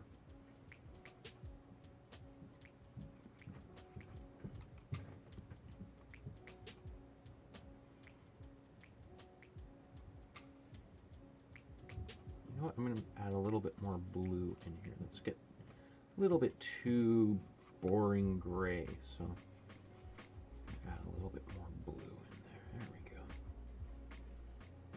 that's too blue or too gray for you, you adjust your own painting accordingly.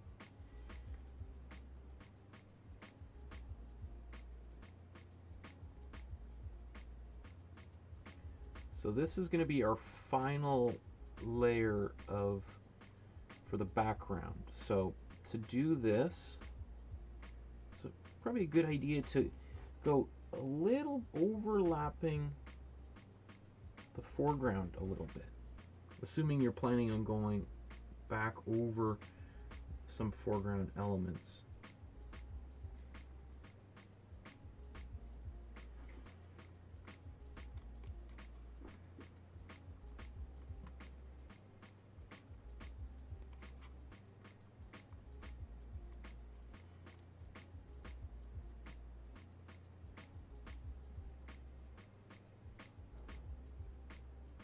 Okay, so see how I maybe went a little bit too far? Right, if I'm quick enough, I can get a little bit of water on a cloth, and I can just wipe things away.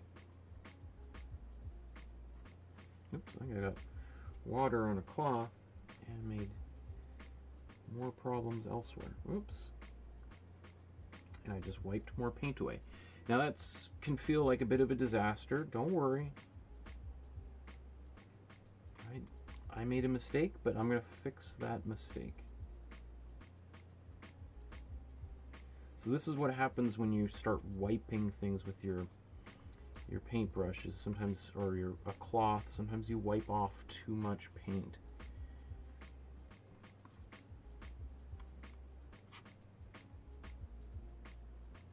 It just means I gotta do an extra little bit of tidying up there. And not ideal, because I was hoping to be done with the beak, but the eagle wanted more attention to its beak. It's a little self-conscious of the beak, and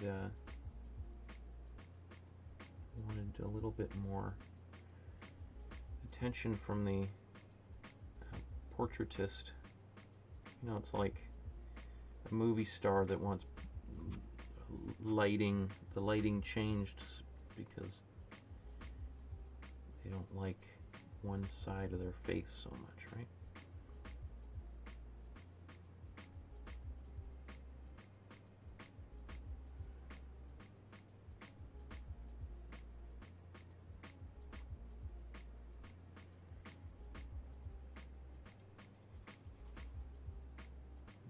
Okay.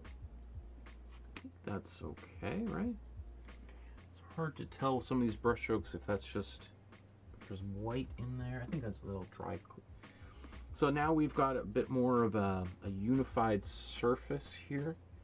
I kind of want to do some touching up, but now when the paint is starting to dry like this, it can be a little bit sketchy to start painting more on top of it, because then, just like what happened here, it might scrub off some of that paint.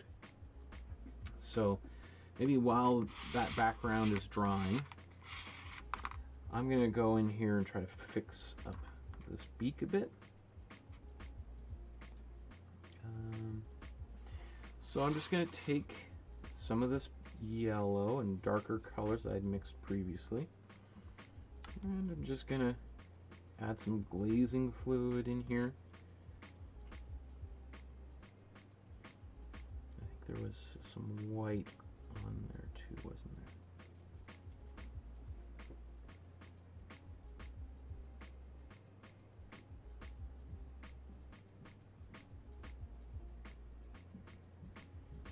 Now I want this to be darker, but since I kind of goofed on it, I gotta fix the mistake before I integrate it.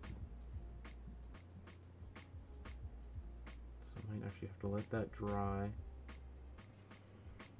And I'm gonna do it again.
Okay, so I'm just gonna again just touch that up.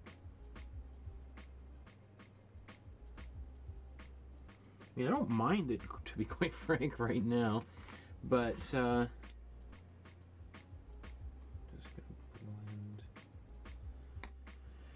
blend. I think I will darken that. I'll glaze that again when this is dry.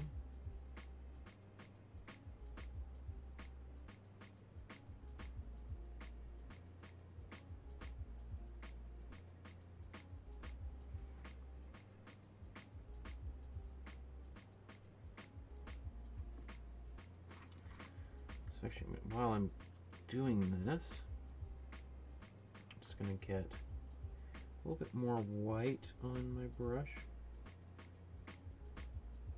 And I'll just get this highlight on the outside of the beak here.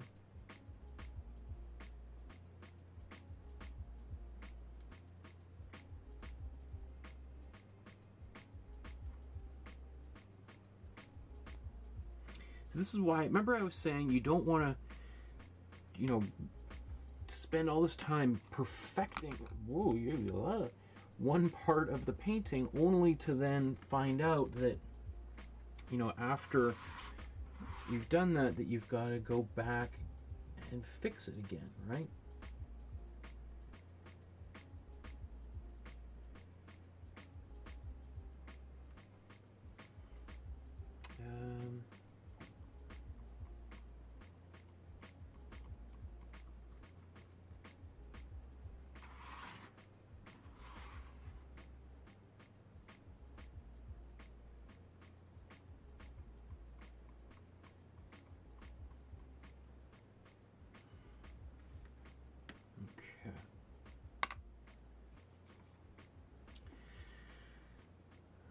So,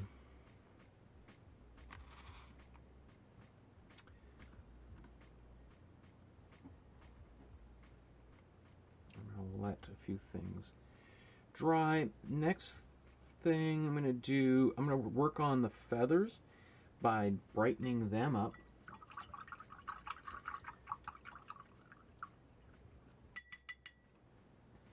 Ace says, yes, sea turtle is great, thanks. Heidi says, okay, good night, everyone. It's my my daughter's birthday dinner tonight. I conflated birthday and daughter. Birthers.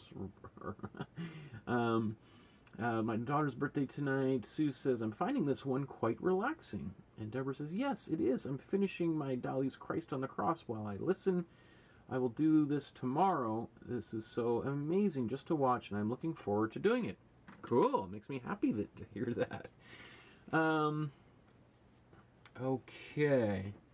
And, oh, there's, Ace says, bird painting draws more people tonight. Maybe it's Robert Bateman, the artist. Thanks, Michael. Beautiful. And Irene says, spent a lot of time book editing today, so getting tired, and we'll be back tomorrow. Good night, all. Good night, Irene. Good night, Irene. Is that sounds like a Tom Waits song. I was going to do a Tom Waits impression, then I thought, probably better not.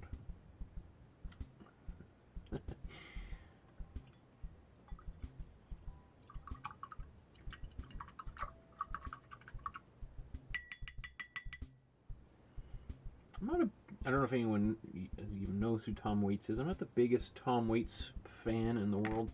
I love the sound of his voice, but I've tried to listen to a few of those albums.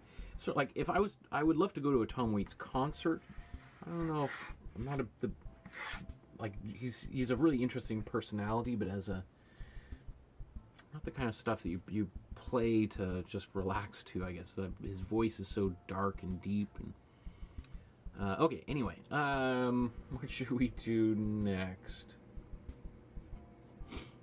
I think I'm going to start doing the rest of... I'm actually going to blow dry this before, because everything's kind of wet, so...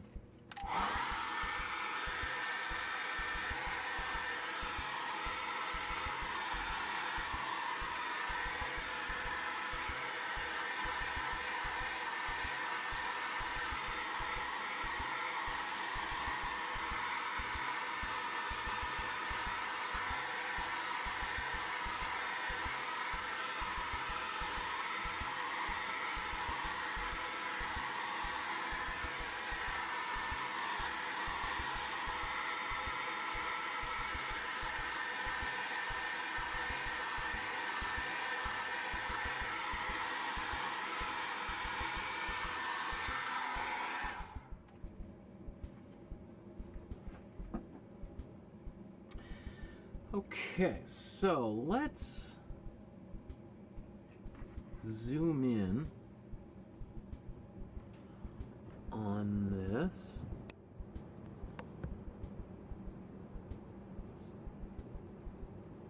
I'm just going to make sure I got a nice focus, so give me a second to...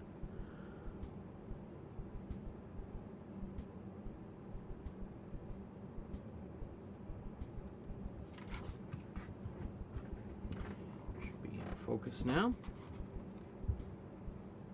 Oh, it looks still a little bit out of focus, doesn't it? Interesting.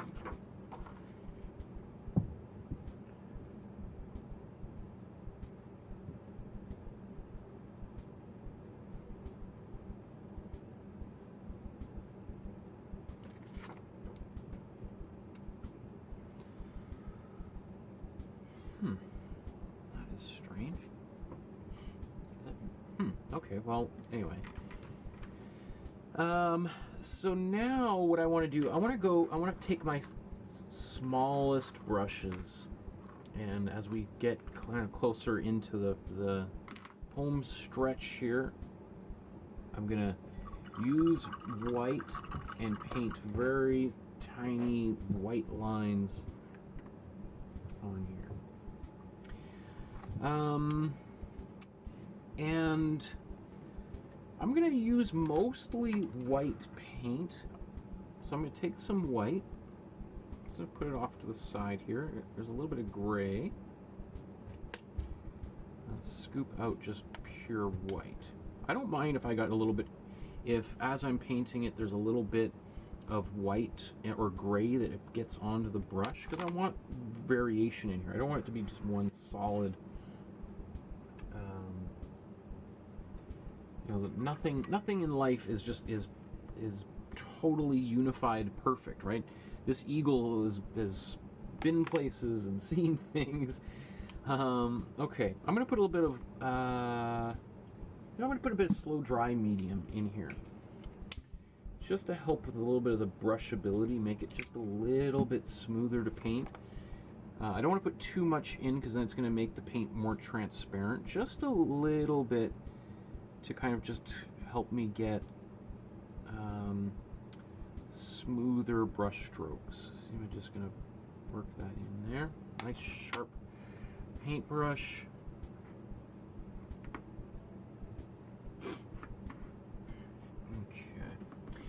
So let's see, why don't we start here?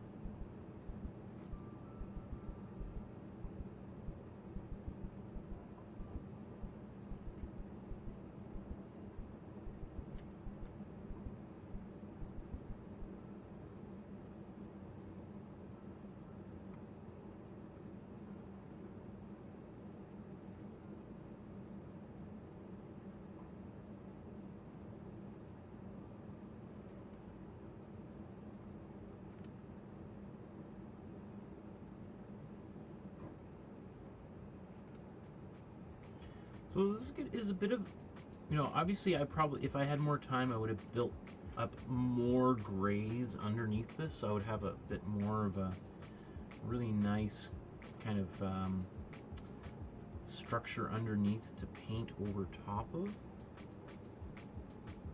But, and again, as I'm painting this, I'm wanting to kind of paint in the direction of the flow of the feathers, right? So for instance, when I come down here, curving in, I'm going to get a little bit of some grays to put in here.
So the goal is not to completely cover everything. I don't mind painting over some of these marks, because the white is going to dry almost opaque, but it's going to leave some lines. As it dries, it gets a little bit more transparent. So you can paint over some of these things, especially some of the darker ones, and they'll kind of still be there a bit, which is perfect. That's a good thing.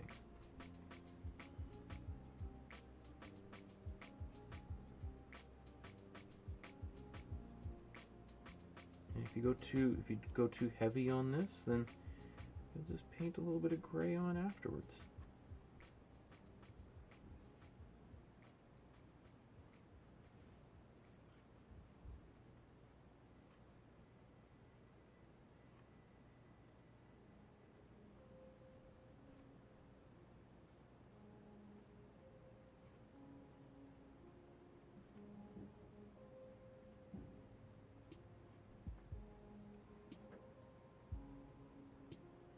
Now you could see how many, he's got like hundreds and thousands of very nice, delicate, little tiny brush strokes in there for the feathers.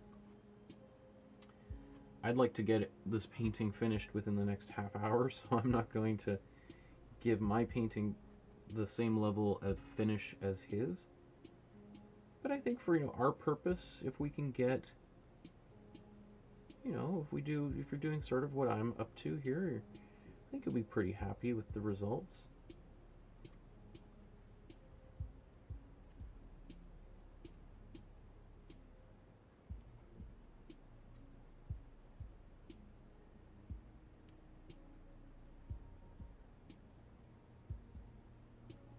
Okay. Same sort of thing under here.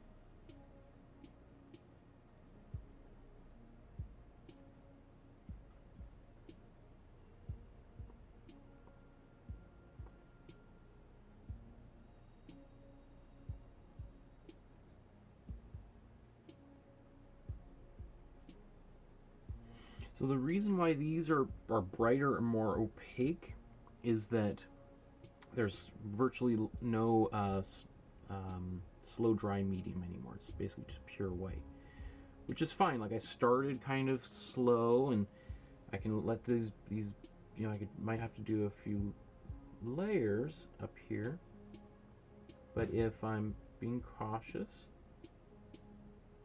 and doing it with the slow dry medium and having a little bit more transparency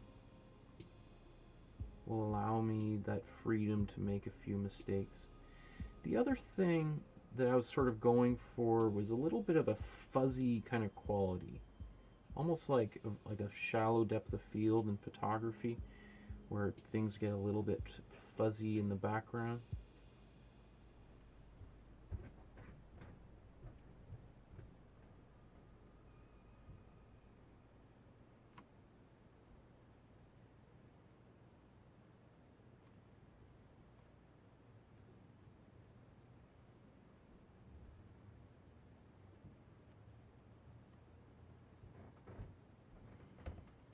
So maybe you can also see why I had a bit of a brown white that I put down first underneath all of this, because if you imagine this was all white and I just was trying to paint white over top of it, well, all these little brush strokes would kind of disappear at the very end, right? Because I'm just painting white onto white.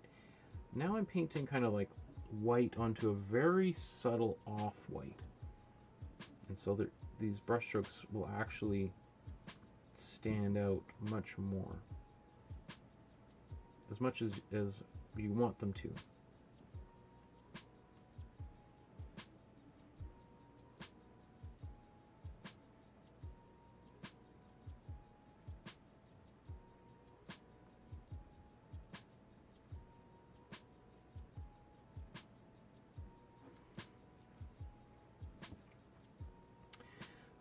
Okay.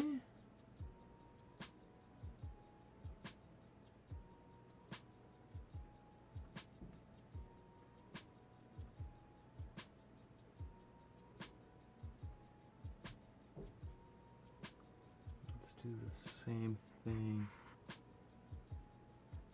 down here.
And you see, as things dry, they get a little bit darker again.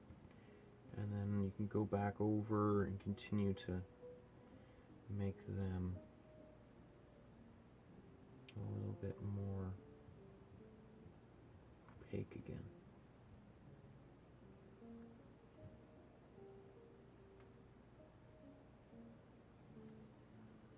And then you just decide how much time you want to spend doing this, how it depends on how much detail you want in your painting.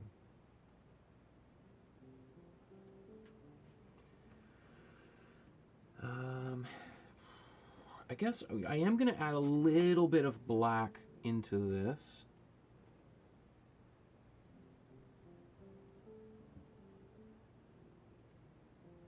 So I got a bit of a gray. Oops, sorry. I'm going to take this gray and just kind of do the same things with a slightly darker color underneath here.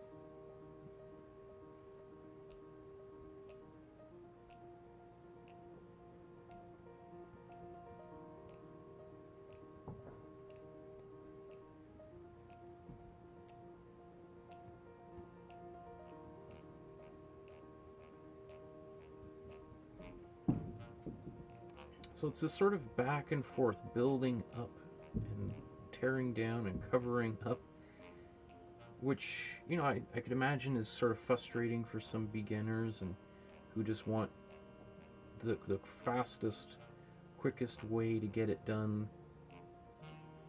But it's just painting, to do a painting well, it takes time. There's really no way to kind of, there's like tricks. You know, Bob Ross is great. He's got lots, he's like a magician. He's got lots of great little tricks to speed things up. But at the end of the day, as much as I love Bob Ross, I would also argue that, you know, he's doing like a performance. It's almost like a theatrical or kind of performance art. You know, those paintings look really great on camera, but up close, there's some of the details aren't there because he's making them so darn fast. So they kind of fall apart a little bit. So, you know, if your goal is to paint something that looks great on camera, then you can use some of those little tricks. And we did a whole Bob Ross episode, so Bob Ross is one of my favorite artists, huge inspiration for me. So I'm not talking trash about Bob. I'm just meaning that if you really want the detail that we see in the Robert Bateman, you have to put the time in to make it, to pull it off.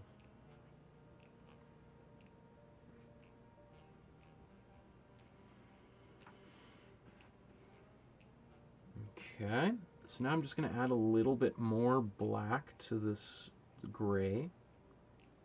And if we were to do this a little bit more seriously, we would just we'd spend a lot more time adding layer after layer after layer of very subtle gradations of gray.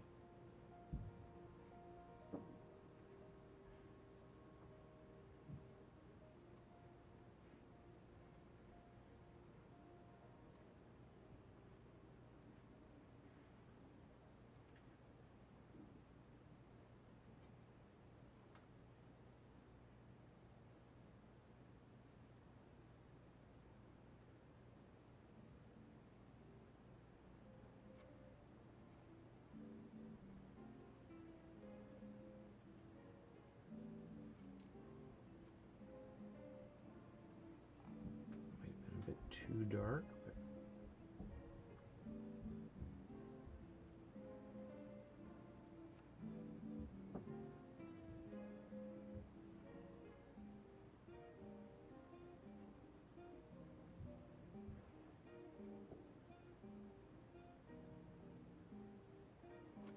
I'm just going to shape this eye a bit more.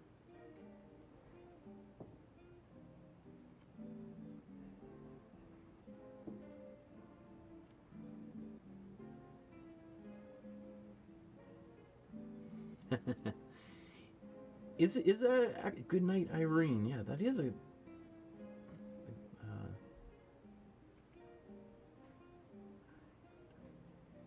Let's see Sue's comment. I always want to sing "Good Night, Irene."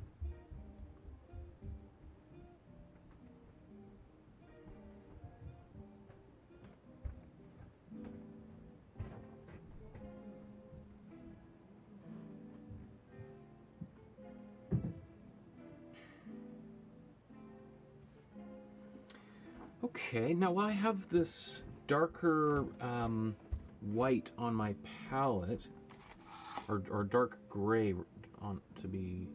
I'm going to take it, and even though it's really really dark here, it's going to be lighter here. So let's move on to this part of the painting here,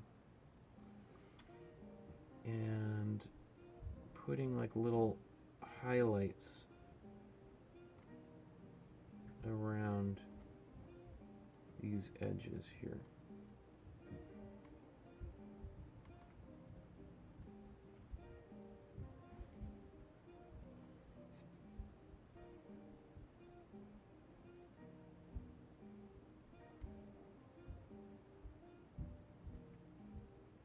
You know what? I think this is just a little bit too gray.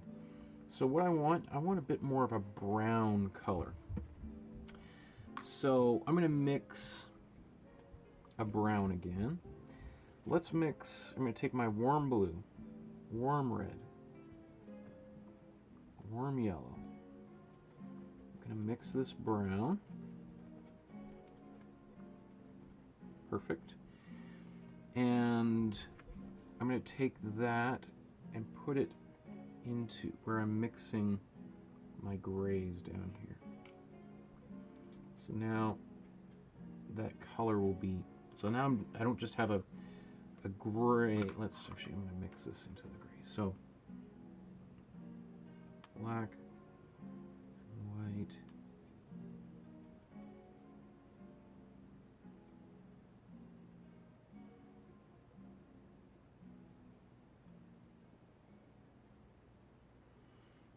okay.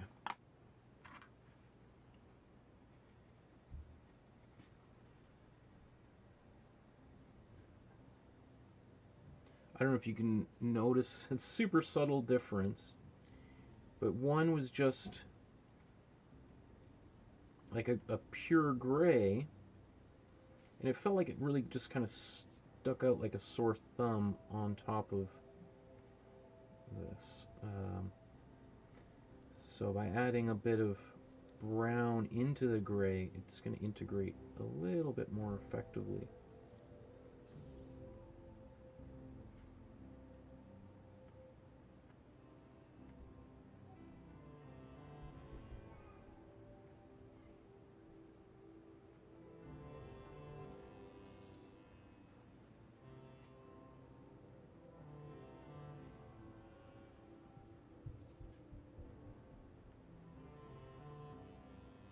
Yeah, I'm moving quickly here because I'm going to start wrapping up.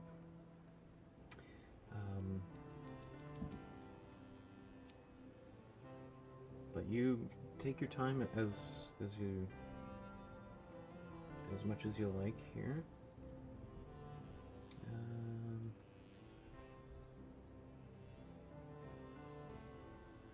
I think I'm going to do this, and I might even darken it a little bit. Let me think about it.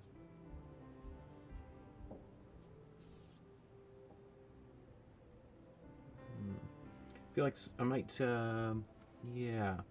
While I'm right here, I'm actually going to go a bit darker. So I'm taking some black, mixing it in here, and I just want to get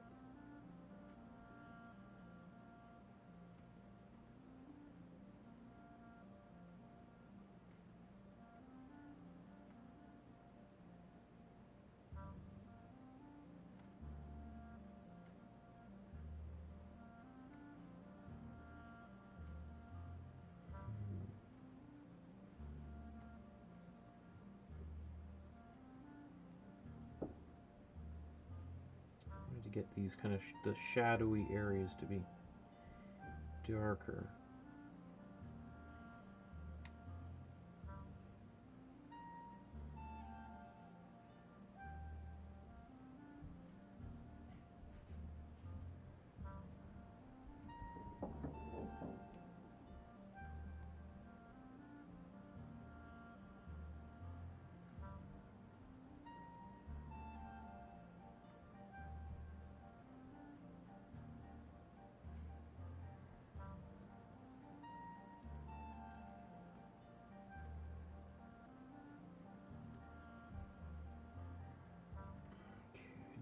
Just make all this under here just black.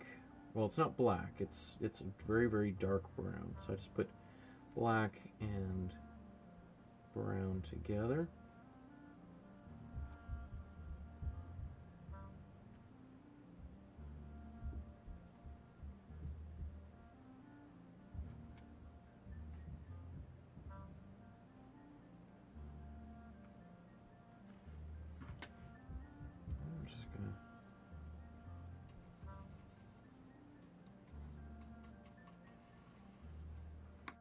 Blend things in a bit. Use a bit of slow dry medium here too.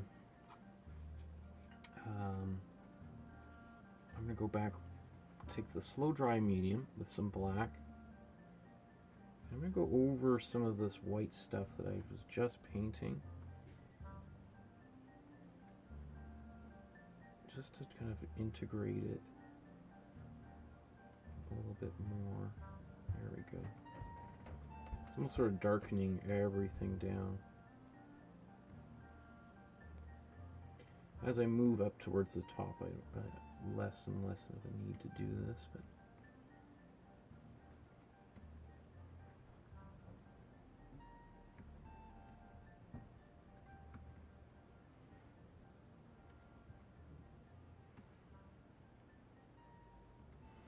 right, because the feathers on the top are getting more light, right?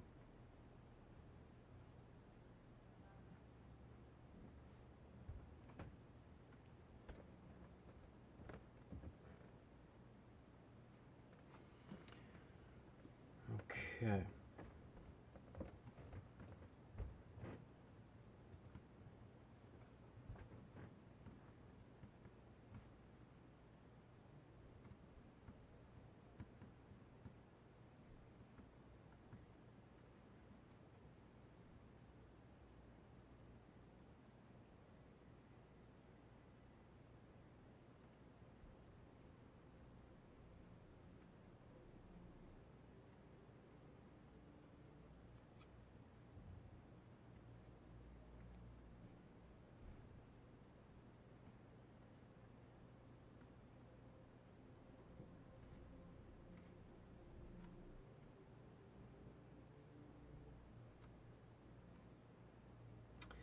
I taught my final class at Emily Carr for this semester until September yesterday.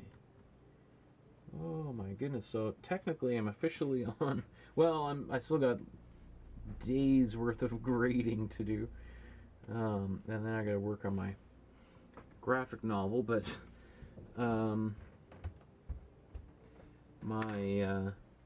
I was gonna say it's like I'm on summer vacation, but but it'll just be too soon because I still have so much work to do. But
okay, you know, when we're looking at it up close like this, there's lots of little things in it that, you know, that I could spend more time on, but time, you know, again, how much time do you want to spend on your painting, or do you have to spend on your painting?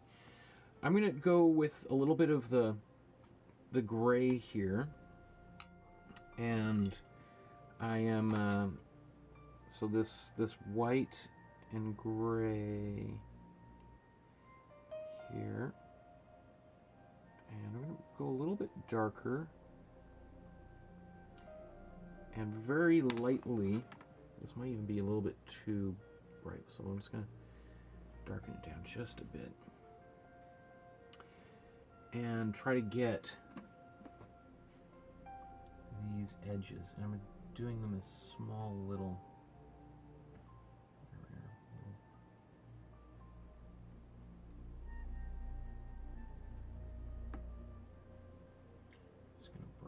Just a bit.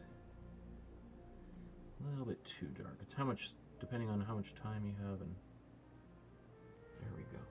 So that's maybe a little bit too bright, but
if I had another couple of hours, I'd spend more time on this and probably do a little bit more cleaner job.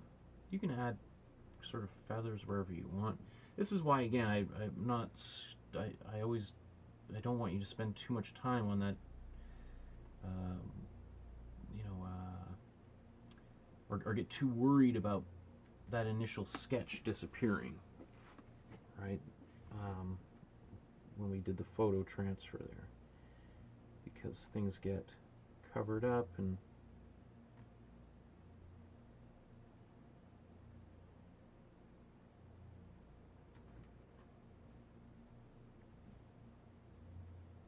as I get a little bit closer to the top here, I can be a little bit louder with my lighter tints here. More white, I mean.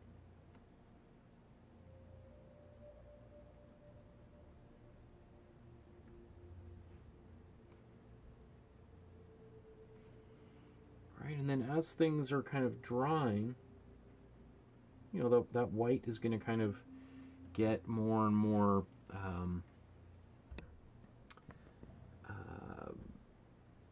it's going to fade and get a little bit darker. So let's go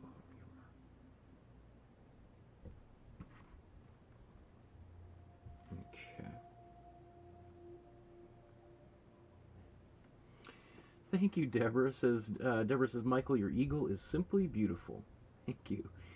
Deborah says, Michael, are you going to do that glossy sparkle in the eye? He has to have a sparkle in his eyes. Everyone needs a sparkle. Yes, absolutely. I do. I want to get there. I just wanted to get all of this done. I do need to still color some of the stuff in the eye for sure. I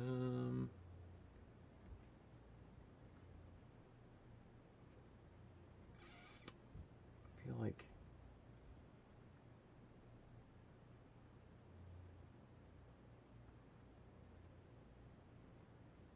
remember I said this area was driving me crazy? Well, I feel like I need to give it a bit of attention.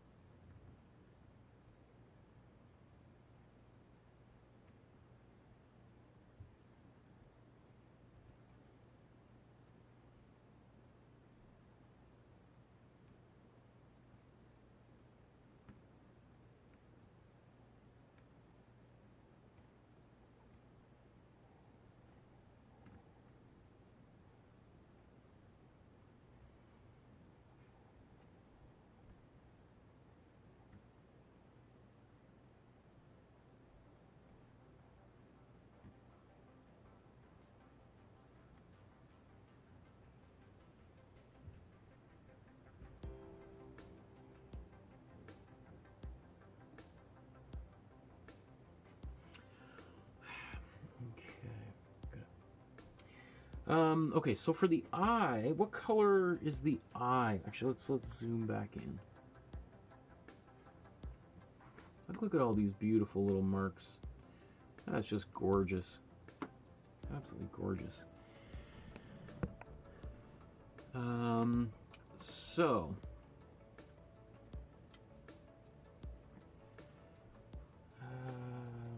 actually gonna taking a bit of white,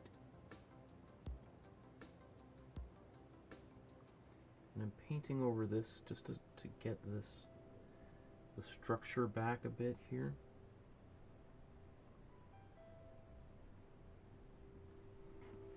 Okay. Same thing.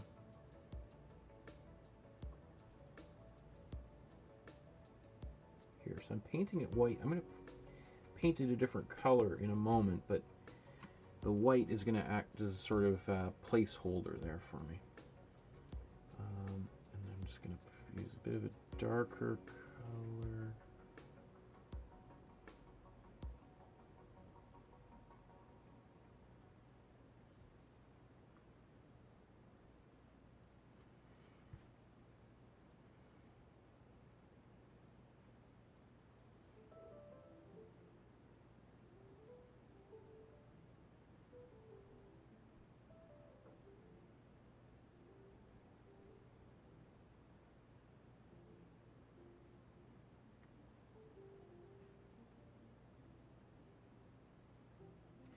So I'm painting it white so that when I paint the other color on it, it's sort of like I'm painting out things, and that color's going to go on nice and evenly. Otherwise, I might have to do several layers of paint on there. Okay.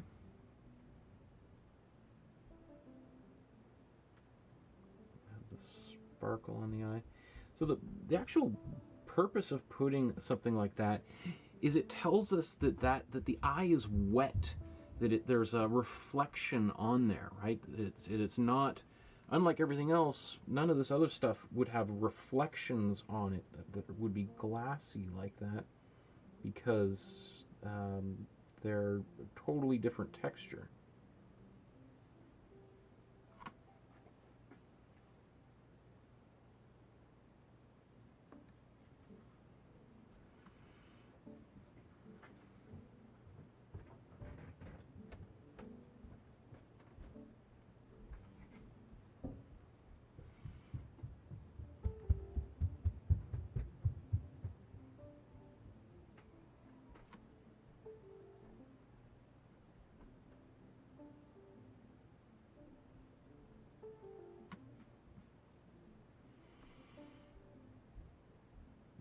Okay, I'm gonna blow dry this here.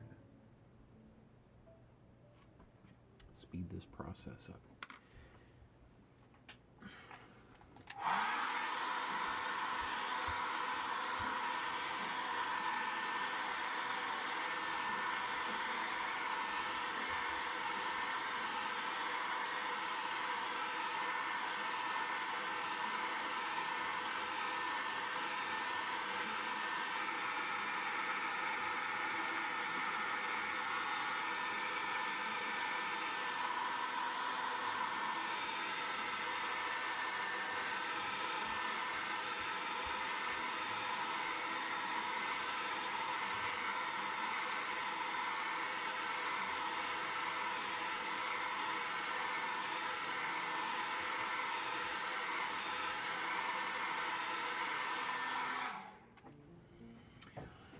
Okay, so I think what I'm going to do is I'm going to mix like a gray and warm yellow.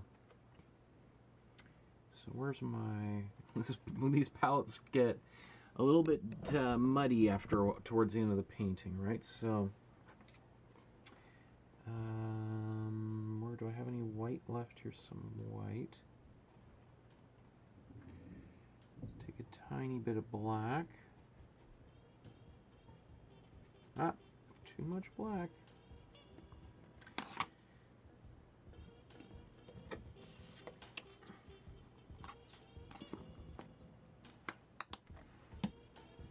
Let's do that again. Way zoomed out.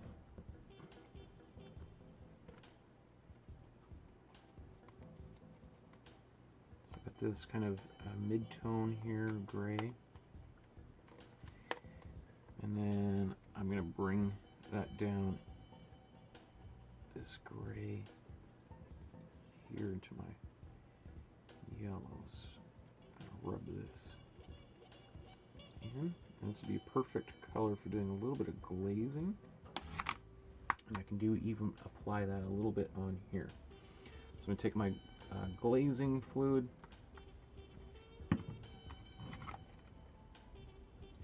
and I'll mix a bit of it in here.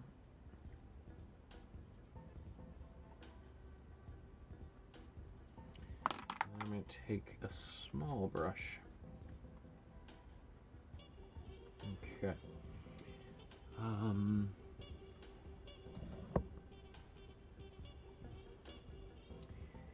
going to go over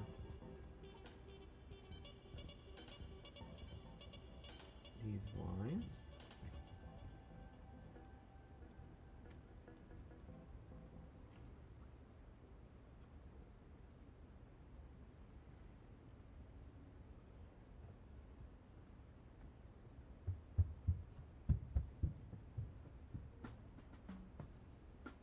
So I'm actually going to darken that. So this is, this right here is too dark for highlight. and it's too bright for a shade there, so it's kind of right in the middle, which is just totally fine.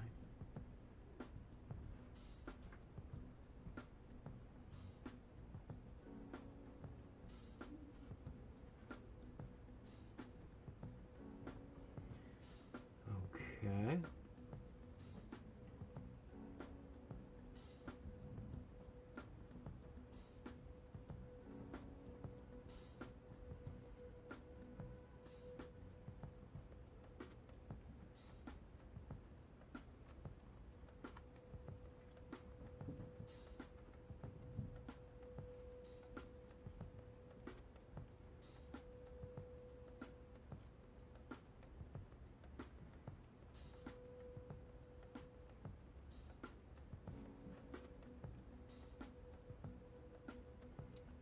Okay, so now I'm just going to take a little bit of, darken this down. Let's put a little bit of black. That's too much. I'll get it off my brush. Mix it in a bit.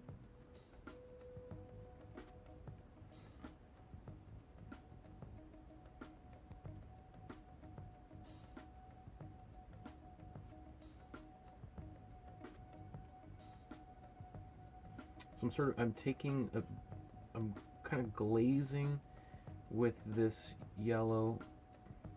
You can see there it's how it was a little bit darker, but it wasn't showing up in certain places because it was the exact same value, right?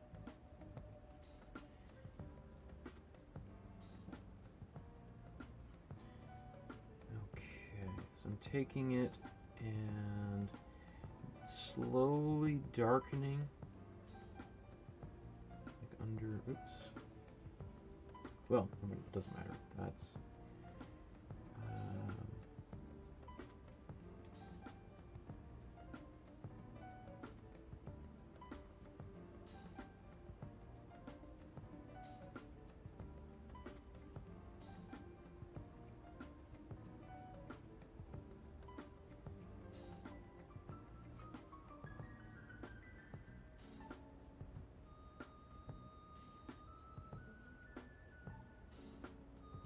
I'm going to go the other way. I'm taking some black,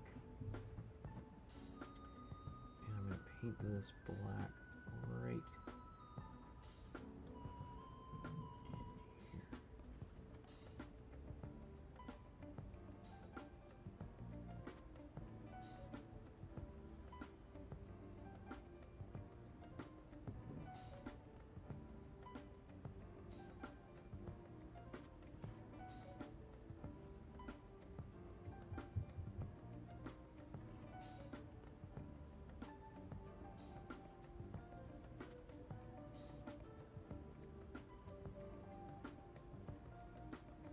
So now, remember I painted this kind of white, and then I put some yellow over top of it. Let me get a really nice clean. Alright, I got a bit of.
Okay.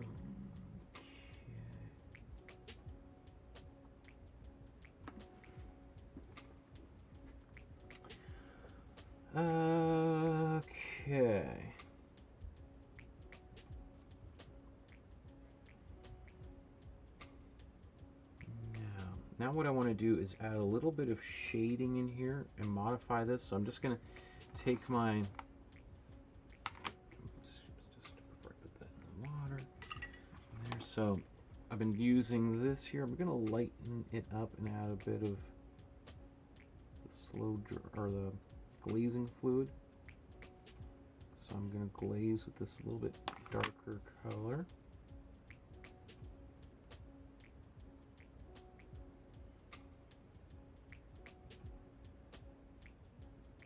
Because we want to get the shadow of this eyebrow over top of there. It needs to be a bit darker. So.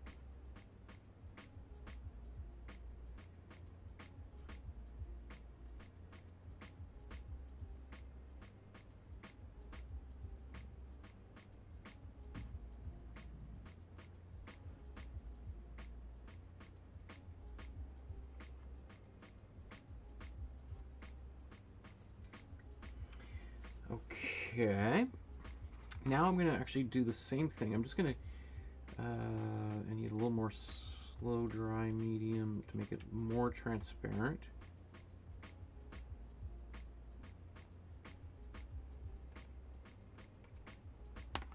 Just because I want to be able to go into some of this area and darken it a bit. Although, you know what, I don't mind it too much.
Okay, I'm going to blow dry this, and then I'll be pretty close to being done.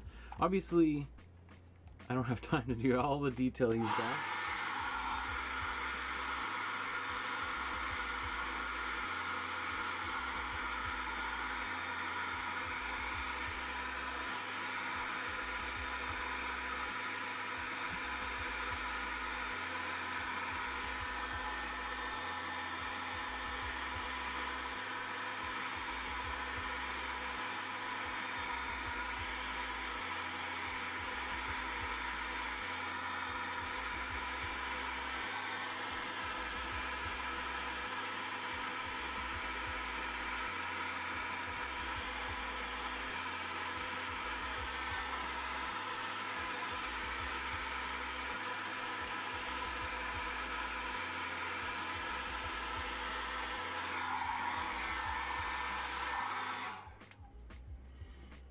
Okay. I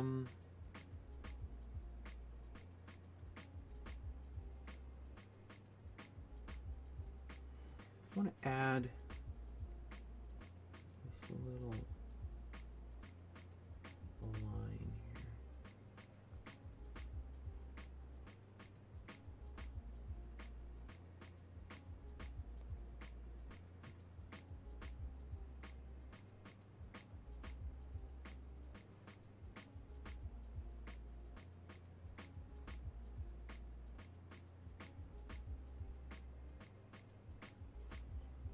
As I get into the, it's a little darker, it needs to be darker.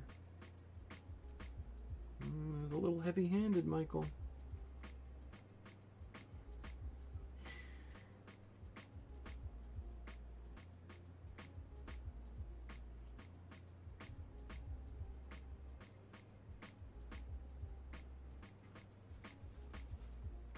A little bit dark, I can a little bit of a cloth, just take a bit of the darker paint off. There we go. Not quite as loud of a shape.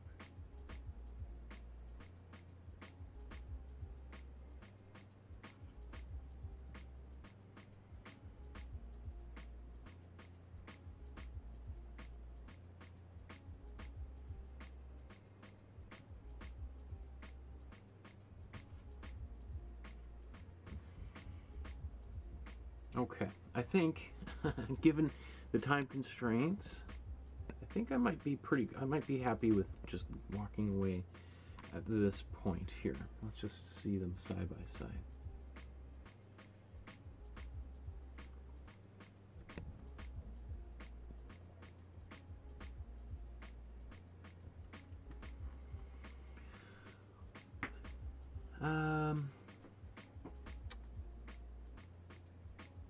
Not going to drive me crazy. I always, you know, at this stage of a painting, I just think to myself, okay, what is, what is okay now, and what is something that, you know, 2 hours from now when I'm looking at it, I'm just like, I wish I did blah blah blah. So, and sometimes that's just because I'm so close to the painting. I'm literally hovering right over top of it, and it's hard to see what might need to be changed until you kind of step back.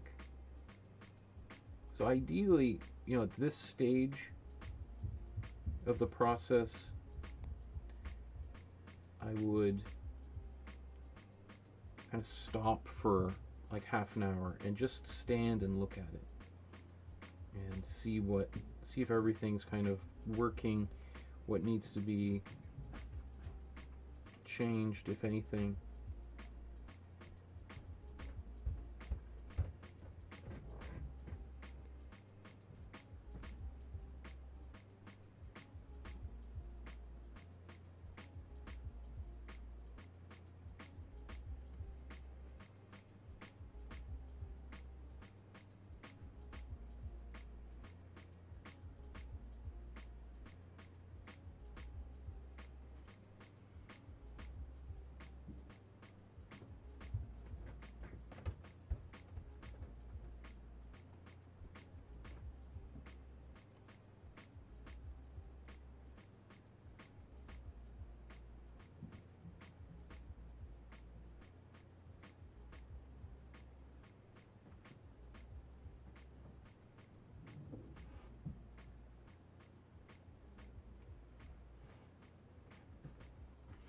Okay, I think, you know, at this point, I think it's like moving furniture around endlessly. It's like, okay, it's all there. It's for, what, 3 hours worth of work? Not too bad.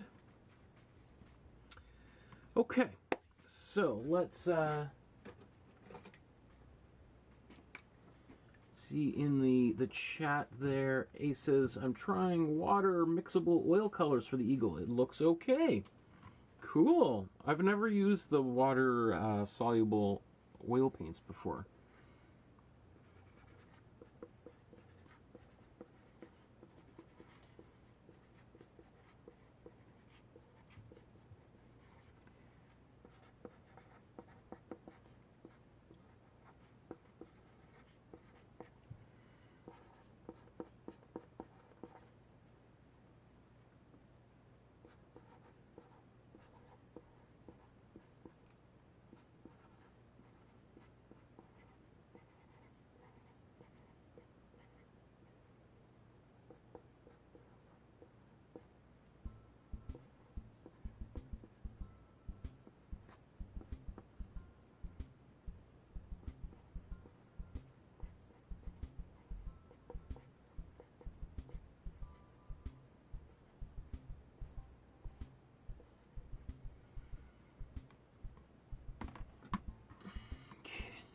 That's pretty cool.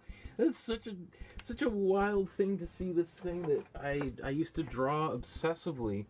I'm like, you know, ever since I was a kid, I was super interested in bald eagles specifically. And, you know, like my wedding ring there's an eagle carved by a Haida artist.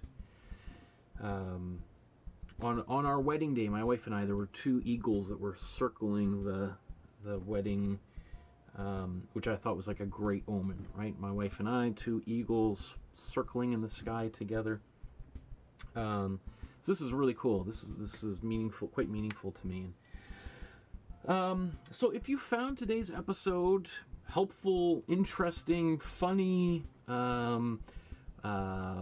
tragic, I would love if you were to subscribe to the channel, if you were to hit the like button. If you didn't like it, then hit the like button twice, right? If you want to leave a donation, there's a link to the PayPal below, and you could send a small or large donation. If you want to send a check or e-transfer or anything else, you can contact me through the Facebook page or my email, which is on my website. I don't post it here because then I get, you wouldn't believe how much spam I get through YouTube. So I always like, if somebody's going to go to the extra channel, then they're probably a little bit more reliable and less like a bot from Russia that's going to be hacking my computer. Anyway, yeah, this was fun. So on Thursday, I want to do I think an animal. The only suggestion that I've had so far would be to do the sea turtles that we were talking about doing like a month ago. So if that's something people are still interested in, we could do a sea turtle.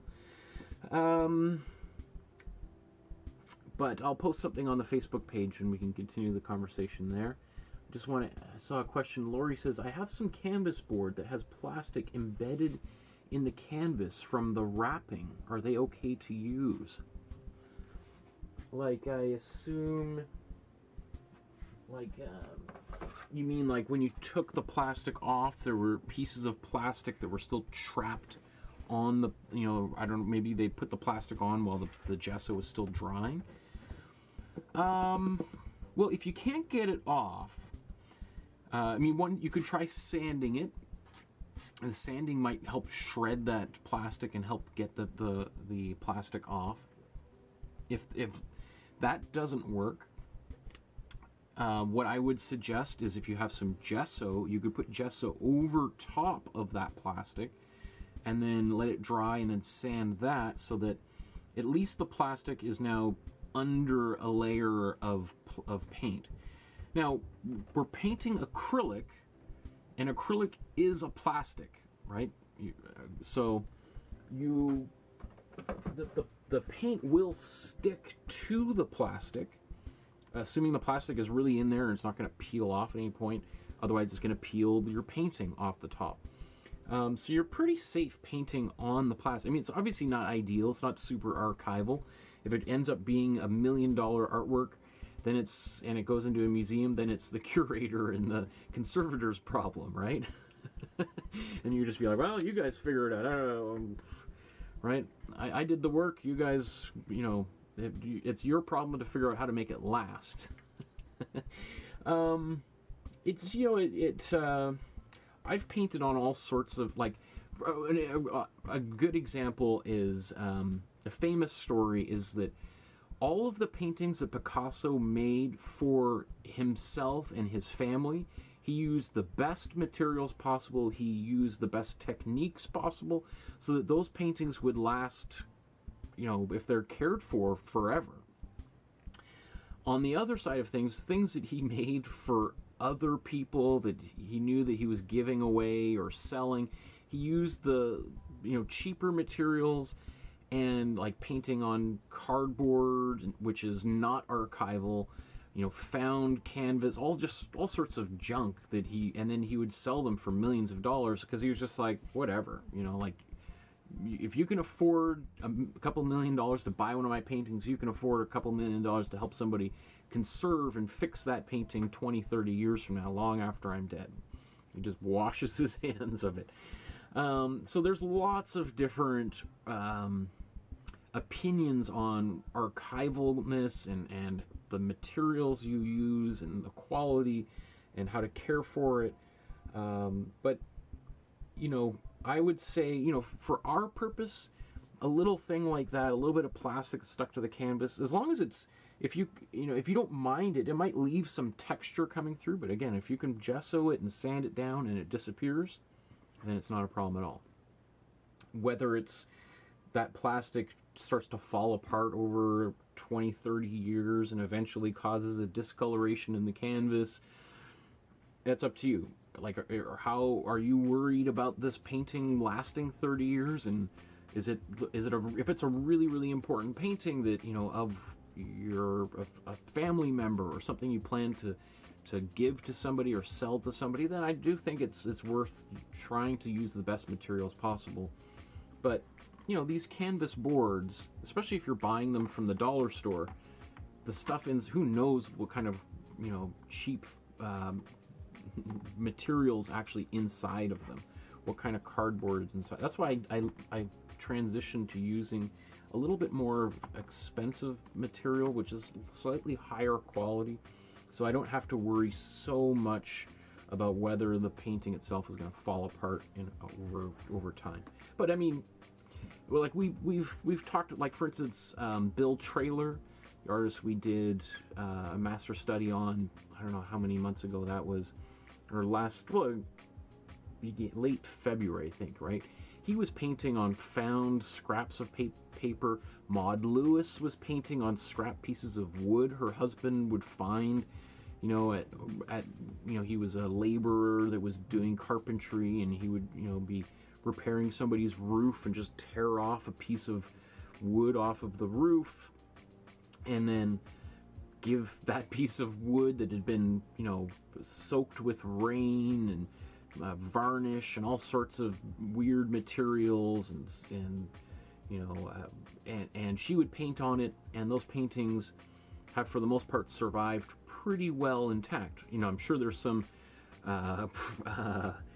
conservators at the National Gallery and the, you know, different museums around the world who are like tearing their hair out because they're frustrated with some of the additives and things that are in the paint.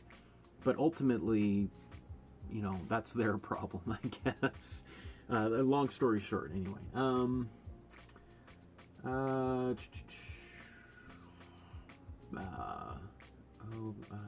see lots of comments here.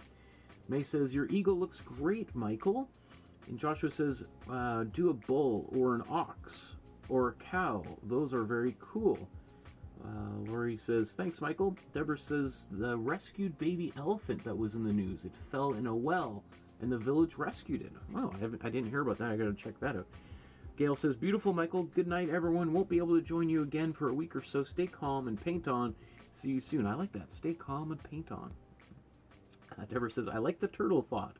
Good night, Gail. Good night, everyone. Keep safe. So I think that's a good place for us to end, everyone.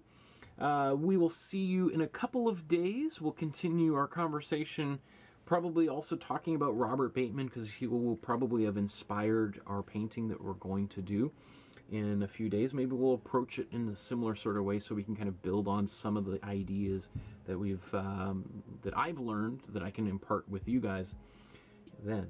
Okay, so let me load all of this up, and yeah, I think that's everything I have to say. That's all I gotta say about that, as Forrest Gump would, or I don't know how exactly he says. But anyway, we'll talk to you guys soon. I'm getting a little delirious. Have yourselves a great night, and we'll talk to you very, very soon.